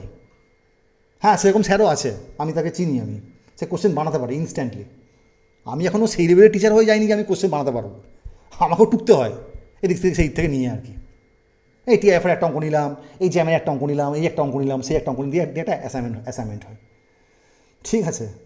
তোমার কটা লোকের অ্যাসাইনমেন্ট অথেন্টিক হয় গো, যে একবারে সবই তো টোকা। ওই তোমাদের যে বইগুলো পাওয়া যায়, হ্যাঁ, 1500 সলভ প্রবলেম, ওগুলো কোত্থেকে আসে? 1500 প্রবলেম তোমার মনে হয় যে ও নিজে বানিয়েছে? তাই না? অত সিম্পল নয় জিনিসটা, বুঝতে পারছো? এগুলোর জন্য তোমাকে টিআইএফআর বা আইআইএসসি লেভেলের তোমাকে টিচার হতে হবে, তারা কোশ্চেন বানাতে পারে, তাদের মাথা থেকে বেরোয়। বুঝতে পারলে? হয়েছে ব্যাপার। সো একদম, সুতরাং হ্যাঁ বলো। এইটার মধ্যে তুমি কিছুটা না পুরোটাই পেয়ে যাবে মোটামুটি, কারণ যা সিলেবাস যা সিলেবাস আমি দেখেছি মোটামুটি এটা পড়লেই তোমরা কিছু করতে লাগবে না। হ্যাঁ, পিএসসিটা কিন্তু একটু আরও একটু খুঁটিয়ে পড়তে হবে, কারণ ওখানে বুঝতেই, কারণ শোনো আগে শুনে নাও, কারণ তুমি একটা ব্যাপার জেনে রাখবে, পিএসসি কিন্তু সাংঘাতিক কম্পিটিটিভ, সিটের সংখ্যা কিন্তু প্রচণ্ড কম থাকে। আমি নিজে পিএসসির অ্যাসিস্ট্যান্ট প্রফেসর, তোমরা জানো, অনেকে জানো, ম্যাক্সিমামই জানো, অনেকে জানো না, আমি পিএসসির first rank holder assistant professor এক্সামিনেশনে 2018 যে অ্যাডটা বেরিয়েছিল, তাতে আমার 2020 সালে করোনার সময় আমার জয়েনিং হয়েছে, ওতে আমি পিএসসি অ্যাসিস্ট্যান্ট প্রফেসর 1 হয়েছিলাম জেনারেলের মধ্যে। আমাদের সময়তে সবকটা পিএসসি, আমাদের ফিজিক্সেতে প্যানেলে সিট ছিল 19টা সব মিলিয়ে, তার মধ্যে 9টা জেনারেল পোস্ট। গোটা পশ্চিমবঙ্গের মধ্যে কত স্টুডেন্ট পরীক্ষা দেয়, 9টি মাত্র জেনারেল পোস্ট ছিল, তার মধ্যে 1 ছিলাম আমি। 9টি ছিল তোমার জেনারেল, হ্যাঁ, 5টা ছিল এরকম ওবিসি, এসসি এসটি, সব মিলিয়ে 19খানা সিট ছিল। আর পিএসসি স্কুল মাস্টারও কিন্তু তুমি নট মোর দ্যান, যাই না অনেক বছর তো বেরোয়নি, তবে নট মোর দ্যান 100 মানে তুমি জানলে পিএসসিতে সাংঘাতিক সিট, ওটা 100 হয় না নর্মালি, 100 মানে সাংঘাতিক সিট। 40-45-এর বেশি আমি তো কোনোদিন দেখিনি, ঠিক আছে, 40-45-এর বেশি আমি কোনোদিন দেখিনি। 100 যদি হয় তাহলে জানবে যে বিশাল সিট আছে আর কি। তো দেখো এবার কি হয়, ওই এক্সামিনেশনটা তো বাকি আছে 2024-এর, তারও ব্যাচ আমাদের কমপ্লিট। দেখো সব কোনোটাই বাদ নেই আমাদের, বুঝতে পারছো? দেখো তোমার তারও ক্লাসরুম, পিআইকিউ যদি থাকে, হ্যাঁ, মানে ওই পিএসসির যদি প্রিভিয়াস ইয়ার কোশ্চেন যদি কিছু করিয়েছেন কি যদি দেখা, সবই আছে, সব আমাকে এগুলো বলেই তো হয় না। এই দেখো, এই তো আমাদের পিএসসি স্কুল ব্যাচে, এই তো একবার অ্যাডভার্টাইজমেন্ট সমেত তোমার দেওয়া আছে, এখানেও তোমার সব পড়ানো হয়ে গেছে। অপটিক্স পড়িয়েছি, জেনারেল প্রপার্টিজ অফ ম্যাটার পড়িয়েছি, ভাইব্রেশন ওয়েভস পড়িয়েছি, ইলেকট্রনিক্স পড়িয়েছি, কাইনেটিক থিওরি পড়িয়েছি, মকটেস্ট সবই পড়ানো হয়ে গেছে, কোনো বাদ নেই। এখানেও স্টুডেন্ট ছিল বেশ কয়েকজন, 45টা স্টুডেন্ট ছিল এখানেও, অনেকেই পড়েছে এখান থেকে, বুঝতে পেরেছো? সুতরাং ব্যাচ আমার কাছে কোনোটা রেকর্ডেড ফর্মে তুমি যদি নিতে চাও, সেটা কোনো সমস্যাই নয়, আমি তোমাকে দেওয়ার জন্য অলওয়েজ রেডি। এবার আমি বলি তোমাকে ফিজের ব্যাপারে বলি, ফিজ কিন্তু কম্প্রোমাইজ করতে বলবে না, ফিজ আমি কম্প্রোমাইজ করতে পারবো না, কারণ ফিজটা কিন্তু আমাদের ফিক্সড, এবং সেটা ওয়ান টাইমই তোমাকে কিন্তু পে করতে হবে, কারণ ওয়ান টাইম পেমেন্ট না করলে তোমাকে আমি মেটেরিয়াল কিছু দিয়ে উঠতে পারবো না, ঠিক আছে? ফিজ হচ্ছে আমাদের এখানে 9-10-এর জন্য যেটা লাস্ট টাইম রেখেছিলাম, তো তোমরা অনেকে রিকোয়েস্ট করছো ফিজ যাতে না বাড়াতে, আমি বাড়াচ্ছিও না, ঠিক আছে? এবারটার জন্য লিস্ট আমি করলাম, নেক্সট বার কিন্তু ফিজ অবশ্যই বাড়বে, কারণ অনেক বছরই একই ফিজ আমি রাখছি, সেই ব্যাচ ওয়ান থেকেও সেই 2022 সালে যা ফিজ নিতাম 2026-ও সেই একই ফিজ দিচ্ছি। এতে কিন্তু হয়ে উঠছে না, কারণ আমি কিন্তু যেহেতু এতগুলো ক্লাসেস আমি সামলাই, আমার ব্যাকগ্রাউন্ডে কিন্তু একটা টিম কাজ করে, মানে ব্যাকগ্রাউন্ডে টিম ঠিক বলবো না, আমার কিছু অথেন্টিক স্টুডেন্ট আছে যারা আমার কাছে অনেক পুরনো স্টুডেন্ট, আমি তাদের থেকে হেল্প নিই, এবং ভেবো না যে সেই হেল্পটা যে আমি তাদের কাছ থেকে ফ্রিতে নিই, এমনটা নয়, তারা আমাকে কোশ্চেন মাঝে মধ্যে বানিয়ে দেয়, তাকে আমাকে ফিজ পে করতে হয়। তোমরা যদি আমাকে মানে ওই ফিজ না দাও, তাহলে আমি ওকেও দিতে পারবো না। এগুলো আমি ডিসক্লোজ করি না, মানে আমার যে পড়ানোটা কীভাবে হয়, আমি তাদের নাম কখনো সামনে আনি না। মাঝে মধ্যে আমি তাদের কিন্তু ফোন টোন করতে হয় যে বাবু আমাকে একটু হেল্প করে দিবি, একটা অ্যাসাইনমেন্ট আমাকে বানিয়ে দে। সো অ্যাসাইনমেন্টটাও আমাকে বানিয়ে পাঠিয়ে দিল। তুমি ভেবো না যে আমি তাকে মানে ফ্রিতে আমি নিয়ে নিলাম just because he or she is my student, তাকেও আমাকে পে করতে হয়। তারা নেয় না ঠিক কথা, কিন্তু আমি তাকে দিয়ে দিই, তাদের মানে ফোনপে নাম্বার আমার কাছে আছে, আমি তাদেরকে পেমেন্টটা করে দিই। তো ব্যাকগ্রাউন্ডে কিন্তু সেটা 1-2 জন নয়, বেশ কয়েকজন আছে, 12-14 জন আছে, এটা অ্যাজ এ টিম আমরা কাজ করি, বুঝতে পারছো? আমি চেষ্টা করি হেল্প না নেওয়ার, যতটা সম্ভব পারি আমি নিজেই করি। এখন আর বয়স হচ্ছে তো, আর পেরে উঠছি না, এতগুলো ক্লাসকে সামনে 40 ছুঁই আমি প্রায়, আর কয়েক মাসের মধ্যে আমি আই উইল টার্ন 40, আর পেরে উঠছি না আমি, বুঝতে পারলে? সুতরাং অনেক কিছু কাজ আমাকে একসাথে করতে হয়।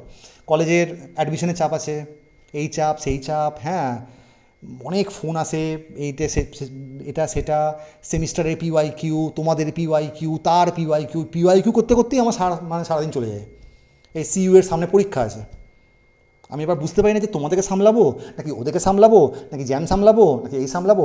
8:30 থেকে ক্লাস ছিল আমার জ্যামের ক্লাস ছিল, আজকে ক্লাসটা নেওয়াই গেল না, এখনও পর্যন্ত ওদেরকে আমি লিঙ্ক দিইনি, বুঝতে পারলে? একটু দাঁড়াও ওয়েট করো।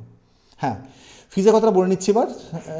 ফিজ আমাকে কমাতে বলবে না, 3,500 টাকা হচ্ছে ফর দ্য 9-10 অনলি 9-10-এর জন্য 3,500 টাকা, যারা রেকর্ডেড ফর্মে নেবে, আর পরে যদি আমি লাইভ করাতে পারি তো মানে করাতে পারি না, করাবোই আর কি, কোনো সন্দেহ নেই। 4,000 টাকা হচ্ছে ফর অনলি 11-12, যেটা আমাদের আগেও ছিল। 6,000 টাকা হচ্ছে ফর দ্য কম্বাইন্ড ব্যাচ, যারা বোথ নেবে 6,000 টাকা হচ্ছে ফর দ্য কম্বাইন্ড ব্যাচ, ঠিক আছে। আর হচ্ছে যারা যারা পুরনো স্টুডেন্ট, একেবারে যারা অনেক ওল্ড, তারা আমাকে 2,000 টাকা পে করবে, অনলি 2,000 টাকা, ব্যাস, আর কিছু পে করতে হবে না। যারা আমার কাছ থেকে অলরেডি অ্যাক্সেস, মেটেরিয়ালের অ্যাক্সেস অলরেডি নিয়ে নিয়েছো, 2,000 টাকা পে করবে। আমি এই টাকাটা কেন নিচ্ছি সেটা তোমাকে আমি জাস্টিফাই করে দিচ্ছি, মানে একদম সঙ্গে সঙ্গে খ্যাক করে উঠবে না যে স্যার আপনি কেন নিচ্ছেন, আমি তো দিয়ে দিচ্ছি না। এটা দিচ্ছি এই কারণের জন্য, কারণ আমাকে তোমাদের ওই যে নিউ যে টেস্টগুলোকে নেব, সেখানেও তোমাদের কাছে অনেক কোশ্চেন্স থাকবে, অনেক কোশ্চেন্স থাকবে, নতুন কিছু শিখতে পারবে। এমনটা নয় যে ব্যাচ 4 ব্যাচ 5 একেবারে আইডেন্টিক্যাল, যা যা প্রবলেম স্যার ওখানে করিয়েছিলেন ওখানে, না, এখানে একেবারে তোমার কাছে নিউ সেটস অফ প্রবলেম থাকবে। পুরনো প্রবলেম আমি আর করাবো না, যেগুলো অলরেডি করিয়ে দিয়েছি তোমাদেরকে সেটা বাড়ি থেকে দেখে আসতে হবে। এবারের আমাদের ক্লাসেস কিন্তু একবারে নতুন, টাইপটাও নতুন। ব্যাচ 4-এ যেমন একবারে ডিটেলসে সব কিছু করেছিলাম, ব্যাচ 5-এ আমরা একটু অন্যরকম, মানে প্রতিবারই একরকমভাবে পড়াতে ভালো লাগে না, তাহলে নিজেদের আর কী ইম্প্রুভমেন্ট হবে? তোমাদেরও ইম্প্রুভমেন্ট হবে না, আমারও ইম্প্রুভমেন্ট হবে না। কিছু লেকচার তুমি বাড়িতে দেখে আসবে, ক্লাসের মধ্যে আমরা ডিসকাস করব। ধরো আমি বললাম 1 ঘন্টা 45 মিনিট ক্লাস হচ্ছে, আধ ঘন্টা আমি তোমাকে ওই থিওরিটার পিছনে সময় দিলাম। দেখে কিন্তু আসতেই হবে, দেখে তোমাকে আসতেই হবে, মানে কোনো সন্দেহ নেই আর কি। 1 ঘন্টা, ধরো 1 ঘন্টা 45 মিনিটের ক্লাস, 30 থেকে 35 মিনিট আমরা শুধু আলোচনা করলাম থিওরিটাকে নিয়ে, বাকি 1 ঘন্টা 10 মিনিট আমরা বিভিন্ন রকমের প্রবলেম নিয়ে আমরা ডিসকাশন করব।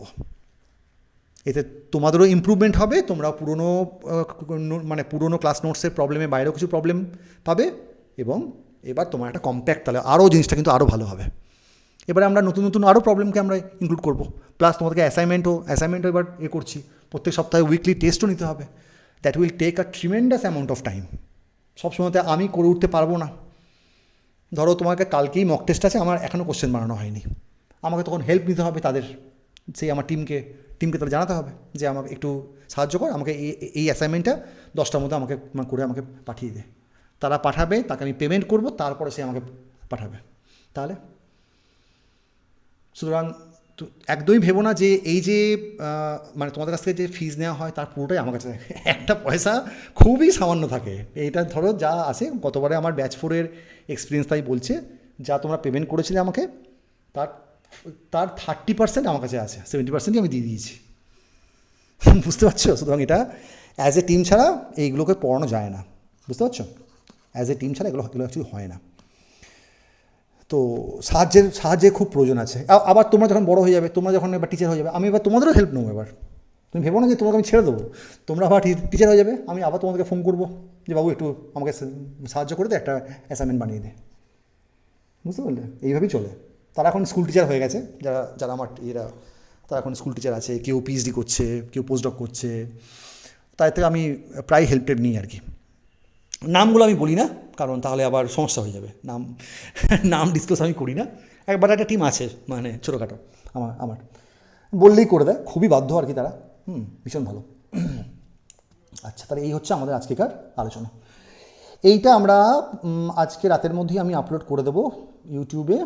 এই যে রেকর্ডিং এখনও চলছে, মাঝখানটা একটু ইন্টারাপশন হয়ে গেল, ওই ইন্টারাপশন পার্টটাকে দেখছি, দাঁড়াও কীভাবে ওটাকে কাটছাট করা যায়। আজকের মধ্যেই আমি এটাকে আপলোড করে দেবো ইউটিউবের মধ্যে তোমাদের দেখার জন্য।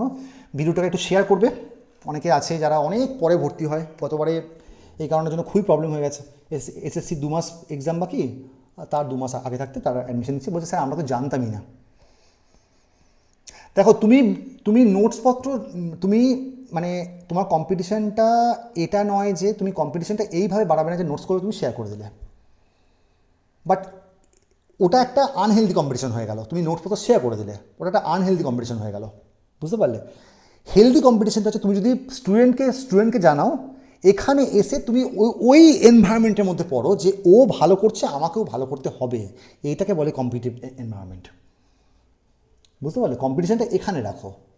আনহেলদি ওকে আমি নোটসপত্রগুলো বাইরে করে গেলাম, এইটাকে আনহেলদি কম্পিটিশান বলে। এই ব্যাপারটাকে বোঝো, এর মধ্যে একটা ডিস্টিংক্ট ডিফারেন্স রয়েছে। ওকে, আচ্ছা, এই হচ্ছে ব্যাপার।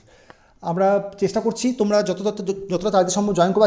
আচ্ছা এটা বলা হলো না, পেমেন্টের নাম্বারটা হচ্ছে আমার যে নাম্বারটাতে হোয়াটসঅ্যাপ তোমরা করেছো, মানে হোয়াটসঅ্যাপে জয়েন হয়েছো, ওই নাম্বারটি আমার ফোনপে নাম্বার। তোমরা ফোনপেও করতে পারবে বা জিপেও করতে পারবে, যা খুশি করো। হ্যাঁ, ওই আমার যে নাম্বারটা আছে এই নাম্বারটাই আমার হচ্ছে ওই হোয়াটসঅ্যাপ নাম্বারটাই হচ্ছে আমার ওই নাম্বার, এখানেই তোমরা করে দিতে পারো, ঠিক আছে। একটু তাড়াতাড়ি যদি মানে পারো তো করবে, কারণ হচ্ছে আমাকে ক্লাসটা শুরু করতে হবে, কারণ আমি চাই না যে লাস্ট মোমেন্টে একটা বিশাল হয়ে যাক। আমার টার্গেটটা খুবই সিম্পল, আমার ফান্ডা ইজ ভেরি ক্লিয়ার। নোটিফিকেশান বেরোনোর সময় থেকে তুমি পড়বে না, রিভাইজ করবে। নোটিফিকেশান বেরোনোর সময়তে আর পড়ার সময় নয়, তার আগে তোমার সব টেস্ট দেওয়া হয়ে গেছে, পুরো সিলেবাস কভার। নোটিফিকেশান বেরোনোর পর তোমার এবার রিভাইজ করা শুরু হবে। আর মিনিমাম, এটা রিকোয়েস্ট করছি তোমাদের কাছে, মিনিমাম একবার তো কমপ্লিট করলে, মিনিমাম তোমায় কিন্তু 3 বার কিন্তু তোমাকে রিভাইজ করতে, 2 বার তোমাকে কিন্তু রিভাইজ করতে হবে। 1+1+1 মানে প্রথমবারটা পড়লে, পরের বার রিভাইজ করলে, আরেকবার রিভাইজ করবে। এইটা করলে তোমাদের ওই যে ভুলভ্রান্তিগুলো আর হবে না, যেগুলো যার জন্য তোমরা করতে পারছো না, তোমাদের র্যাঙ্ক আসছে না।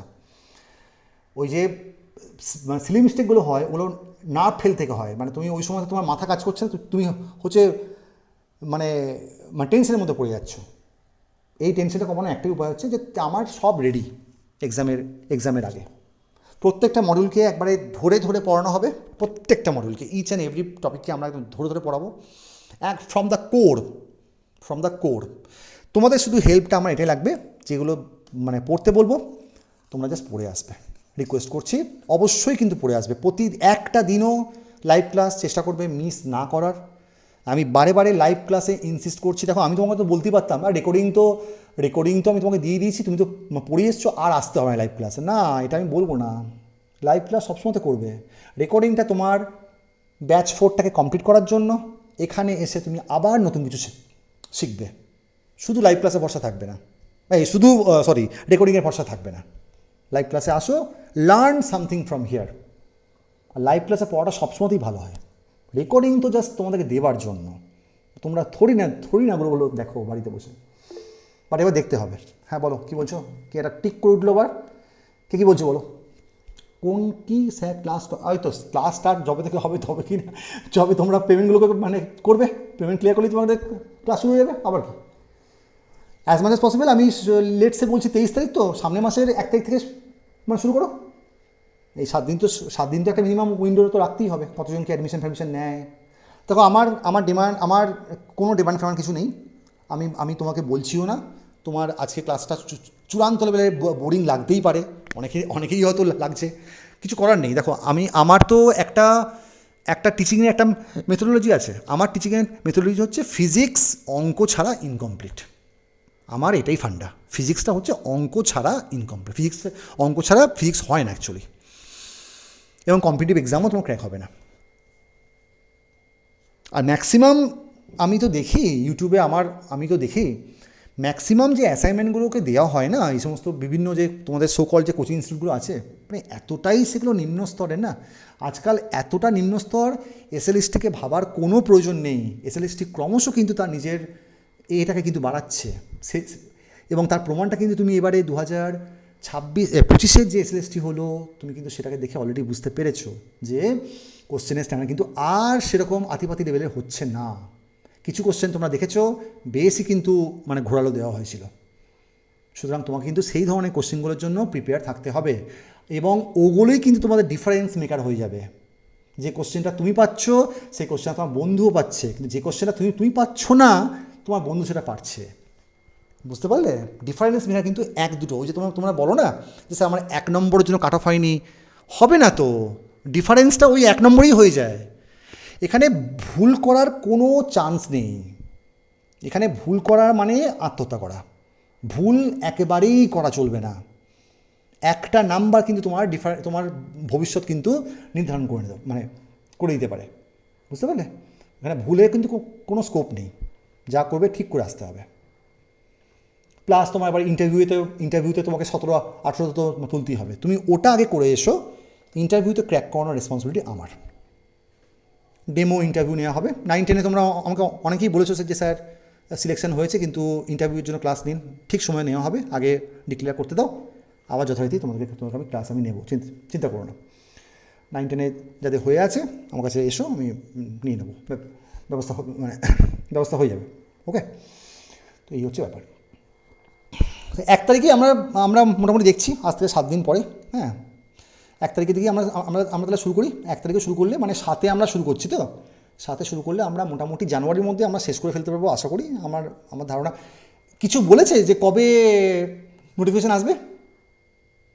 ডিসেম্বরে বলেছে না কি বলেছে? হ্যাঁ কি বলেছে? দাদা তেমন কিছু বলেনি স্যার। আচ্ছা, কিন্তু মানে কোনো চিন্তা করো না, কারণ এই এসএলএসটিটা ক্লিয়ার না হওয়া পর্যন্ত কোনো কিছু বেরোনোর কোনো প্রশ্নই নেই। আগের সমস্ত পরীক্ষা আগে ক্লিয়ার করবে, তারপরে যা হবার তাই। আগে এখন তুমি এসব ভুলেই যাও যে কোনো এক্সামে নতুন কোনো এক্সাম দুম করে আবার করবে, এগুলো আমার তো এখন মনে হয় না সেটা এখন। স্যার আজকে বলতে স্যার ওই ইউপিএসসি ধাঁচে পরীক্ষা তৈরি করে ইন্টারভিউতে 5 নাম্বার রাখবে স্যার, তাহলে কি স্যার প্রিলিটি এইসব হবে স্যার? আমি ঠিক বুঝলাম না কি বললি, আর বল ঠিক করে বল। বলছি স্যার আজকে মুখ্যমন্ত্রী বললো ইউপিএসসি ধাঁচে একটা পরিকাঠামোযুক্ত সংস্থা তৈরি করে এক্সাম নেওয়া হবে। ওরে বাবুরে, তুই কথাটা শোন আমার। তুই কি ভাবছিস যে এতই সোজা? এটা এতই সোজা? অনেক ঝামেলা আছে, তুই বুঝবি না ওগুলো। হ্যাঁ, ওগুলো বলতে সে তো আমি শুনছি নাকি আমার শহরে নাকি মেট্রো হবে। আমার বাড়ি তো আসানসোলে কি মেট্রো হবে। তুই কি মেট্রো হবে বলে কি মেট্রো হয়ে গেল? আসানসোল দুর্গাপুরটাকে নাকি ওরা নাকি মেট্রোর মধ্যে করবে। তুই ভাবছিস যে এতই সোজা? তুম করে আজকে বললো আর মেট্রো হয়ে গেল? তুই জানিস মেট্রো করার জন্য কী মানে লাগে? তাহলে এইভাবে হয় নাকি কখনো? ওইভাবে হয় না, বুঝলি? এর জন্য সময় লাগবে। It will take some time. Okay, হাওয়াতে অনেক কিছু শোনা যায়, এগুলো বাস্তবে রূপায়িত হতে তা করতে করতে তোরা মানে বেরিয়ে যাবি। হ্যাঁ, কোনো না কোনো এক সময়তে মানে সরকারি চাকরিটা অতটা সিম্পল থাকবে না, আমি এটা বিশ্বাস করি। বাট সেটা নট লেস দ্যান 2028। আর ওরা তো বলছে যে প্রতি বছরই এসএসসি এবং তো মানে করবে, সেটা জানি না কতটা সত্যি বা মানে করালে তো খুবই ভালো হয়। এত মানে বেকার বসে আছে। হ্যাঁ, কিন্তু মানে বাট তোমার প্রস্তুতিটা হবে যেন এটাই তোমার লাস্ট চান্স, আর তোমার কাছে কোনো চান্স নেই, এইভাবে কিন্তু করতে হবে। সুতরাং নিজের মানে প্রস্তুতিটাকে সেই লেভেলে তুমি এবার নিয়ে যাও, বুঝতে পারলে? আমাদের ব্যাচে এখানে তোমাদেরকে কোনো রকমের মিসগাইডেন্স থেকে আমি তোমাদেরকে রক্ষা করছি। মিসগাইড করার মতো লোকের অভাব নেই চারিদিকে, বুঝতে পারছো তো? তোমরা নিজেরাও মানে যেখানে পড়তে আগে তোমরা অ্যাসাইনমেন্টের অবস্থা তোমরা দেখেছো। ওই E=hc/λ তুমি ওখানেও দেখেছো। তুমি এবার আমার এখানে দেখো অ্যাসাইনমেন্টের মানে ইয়েগুলো, কোয়ালিটিগুলো বুঝতে পারবে। আমি এখানে কখনো তোমাকে কোনো সহজ কোশ্চেন দেবো না, সব কোশ্চেন তোমাকে আমি একটু মানে ঘুরে পিছিয়ে দেবো আর কি। তোমাকে ভাবতে বাধ্য করবো যে ভাবো এটাকে নিয়ে খানিকক্ষণ। বা দুম করে তুমি ABCDর মতো অপশানে দাগ মেরে দিলে, এইটা তো হ্যাঁ। তুমি পড়েছো ফটো ইলেকট্রিক এফেক্ট, তুমি পড়েছো কম্পাউন্ড স্ক্যাটারিং, আমি তোমাকে দুখানাকে কম্বাইন করে একটা অঙ্ক দিয়ে দেবো। এটাও হয়েছে, ওটাও হয়েছে। এবার তাহলে কী হবে? ভাবতে হবে তোমাকে সেগুলো। হ্যাঁ, তাই বলে এমনটা নয় যে এমনই কোশ্চেন দেবো না যে তোমাকে একবারে মানে তার সঙ্গে সিলেবাসের দূর দূরান্ত পর্যন্ত কোনো সম্পর্ক নেই। না, এমনটাও আমি দেবো না। আমি এতটাও মানে নই যে বোকা নই যে তোমাকে সিলেবাসের সঙ্গে কোনো সম্পর্ক নেই এমন কোশ্চেন তোমাকে দেবো না, চিন্তা নেই।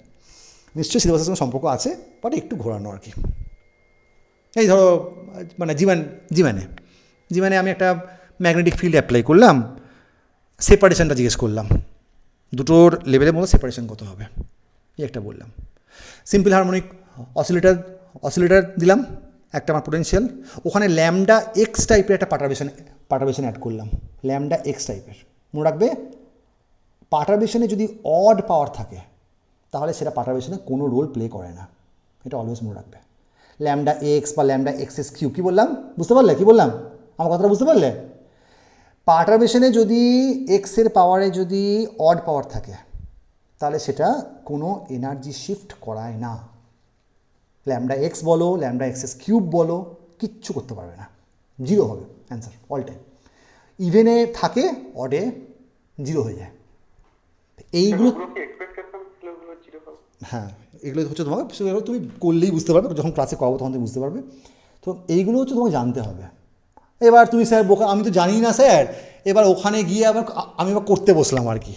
করতে গিয়ে দিলে তোমার আলটিমেটলি জিরোই এলো, তোমার ফালতু 5 মিনিট সময়টা তোমার চলে গেল। এই যে ছোট্ট পয়েন্টগুলো তোমাকে নোট করে রাখতে হবে। একটা ছোট্ট ডায়েরি নেবে, যেখানে স্যারের করানো প্রতিটা জিনিসকে লিখবে না অবশ্যই, কারণ স্যার এমনও কিছু পণ্ডিত নয় যে স্যার তোমাকে পুরো ফিজিক্সটাকে পুরো চেঞ্জ করে দেবে, এমনটা নয়। বাট আমি তোমাকে প্রতিদিনই 2-1 করে নিউ পয়েন্ট, ওই 2-1 পয়েন্টই নোট করে রাখবে। স্যার বলেছিল যে আমার কাছে যদি পোটেনশিয়ালটা, যদি মেন পোটেনশিয়ালটা, সিম্পল হারমোনিক অসিলেটরের মেন পোটেনশিয়াল কোনটা, half M omega square X square, এটা হচ্ছে সিম্পল হারমোনিক অসিলেটরের পোটেনশিয়ালটা। এই পোটেনশিয়ালটা যেহেতু ইভেন ফাংশন, ইভেন কেন স্যার, এক্স স্কোয়ার আছে, এক্সের ভ্যালু তুমি মাইনাস দাও বা প্লাস দাও, অলওয়েজ এক্স স্কোয়ারটা প্লাসই হবে, তার মানে স্যার ইভেন ফাংশন। তাহলে পোটেনশিয়ালটা যদি তোমার ইভেন ফাংশন ইন এক্স হয়, তাহলে পার্টারবেশন তোমার যদি অড পাওয়ার হয়, কখনো ইন্টিগ্রালটা এক্সিস্ট করতে পারে না। আমার কথাটা বুঝতে পারলে সবাই? তাই তো? ঠিক বলেছি? হ্যাঁ, কখনো এক্সিস্ট করবে না। তোমার যদি মেন পোটেনশিয়ালটা তোমার যদি ইভেন হয় আর ওটা যদি অড হয়, কখনো এক্সিস্ট করবে না। এটা হচ্ছে আসল কথা স্পিন এবং অ্যাঙ্গুলার মোমেন্টামে। তোমরা যে বলো যে এস এক্স মেজার করলাম, H cut by 2 power probability কত, এস ওয়াই মেজার করলাম, H cut by 2 power, S Z measure করলাম, এইচ ফর্মুলা আছে। এস জেড মেজার করলে mod A square plus H cut by 2 এর জন্য, মাইনাসের জন্য mod B square. S X measure করলে plus A plus B by √2 তার হোল স্কোয়ার, ওখানে হবে A minus B by √2। AB ফর্মে লেখো, অঙ্ক 1 সেকেন্ডে বেরিয়ে যাবে। এগুলো তুমি যদি না জানো, you will be in big trouble. এগুলো কোনো কোশ্চেনই নয়, এগুলো দেখেই অঙ্কগুলো হয়ে যাবে, বুঝতে পারছো? এইগুলোই তোমাকে সেই থিওরি ওয়াইজ পড়তে গেলে তোমার অনেক সময় লাগবে এগুলো করতে। পাউলিস স্পিন ম্যাট্রিসেস এমন একটা প্রপার্টি যেটা কোয়ান্টামেও আছে, আবার ম্যাথ ফিজিক্সেও আছে। ম্যাথ ফিজিক্সে ম্যাট্রিক্সে আছে, আবার কোয়ান্টামে তো আছে বটেই। ওর প্রপার্টিগুলো জানলে যে এরা ট্রেসলেস হয়, sigma x square, sigma y square, sigma z square, সব কটাকে স্কোয়ার করলে আইডেন্টিটি ম্যাট্রিক্স হয়। এরা anti commuting matrices, sigma x sigma y plus sigma y sigma এক্সটা 0 হয়। কমিউটেশন করলে 2i সিগমা জেড হয়। ব্যাস হয়ে গেল। পড়তে এইভাবে হয়, বুঝলে? ওই বোকার মতো বসে বইপত্র নিয়ে বসলাম, ওইভাবে হয় না, পড়তে এইভাবে হয় অ্যাকচুয়ালি। তোমাকে আমি ওটাই শেখাবো, পড়তে কী করে হয়, বুঝতে পারলে? এতটা চাপ নেওয়ার মতন কোনো ইয়ে নেই। সিলেবাস তুমি যা ভাবছো বিশাল কিছু আছে, বিশাল কিচ্ছু নেই। একটা সিস্টেমেটিক বইতে পড়লে বেশি দিন লাগবে না, বুঝতে পেরেছো? তো এই হচ্ছে আমাদের আজকে আমাদের লাস্ট বক্তব্য। আর কিছু কোয়ারিজ তাহলে বলো, নয় এবার আমি রাখবো। এনি কোয়ারিজ বলো, শুনছি। স্যার হ্যাঁ বলো। বলছিলাম স্যার, আমার 2027-এ বিএড কমপ্লিট হবে, তো স্যার আমি প্রিপারেশন আই থিঙ্ক তুমি আগে বিএডটা করে এসো। আই থিঙ্ক তোমাকে আমি কোনো ইয়ে করবো না। তুমি যদি 2027 সালে যদি এক্সামটা হয়, আমি তোমাকে এই ব্যাপারে একটা কথা বলে রাখি। অনেকে লেফট হয়ে যাচ্ছ, ঠিক আছে, আমার ক্লাস শেষ হয়ে গেছে, কোনো অসুবিধা নেই, লেফট হয়ে যাচ্ছ, কিন্তু এই কথাগুলো একটু শুনলে খুব একটা মন্দ হতো না আর কি, যাকে। তো কথাটা বলি, ডেট অফ অ্যাডভার্টাইজমেন্ট অবধি তোমার বিএড ক্লিয়ার থাকতে হবে। কী বললাম বুঝতে পারলে? ক্লিয়ার? আজকের ডেটে তোমার যদি অ্যাডভার্টাইজমেন্ট বেরোয়, তোমাকে আজকের ডেট অবধি তোমার ইয়ে হবে, তোমার কাউন্ট হবে। তোমাকে তার মধ্যে তুমি যা অ্যাচিভ করেছো, তোমার সেটাই কাউন্ট হবে। বাট আমার মতে, তোমার যদি মনে হয় যে না, তুমি প্রিপারেশনটা আগে থেকে শুরু করতে চাইছো, তাহলে তুমি করতেই পারো, কোনো অসুবিধা নেই। বাট 27 সালে আমার কোয়াইট ডাউট রয়েছে তুমি এলিজিবল হবে না। হ্যাঁ, যদি না এক্সামটা ধরো তোমার কবে কমপ্লিট হবে 27-এ? June July. অতদিন পর্যন্ত I don't think so exam পিছিয়ে যায় বলে আমার সেটা মনে হয় না। এখন সেটা দেখতে হবে আর কি। এখন নতুন গভর্নমেন্টে দেখো, এখনও পর্যন্ত নতুন গভর্নমেন্ট 42 দিন 43 ডেজ মতো কাজ করেছে। এবার আমাকে তো দেখতে হবে যে আপকামিং পরীক্ষাগুলো কতটা র্যাপিডলি হচ্ছে, তাহলে একটা মোটামুটি বলা যাবে। আচ্ছা, এবার কিছুজন তোমরা আছো, যেটা ভীষণই আমার খারাপ লাগে, তোমরা কিছুজন তোমাদের মধ্যে এমনও আছো যারা তোমরা ব্যাচ জয়েন করবে, কিন্তু আফটার 1 মান্থ, আফটার 1.5 মান্থ, এগুলো করে কি হয়?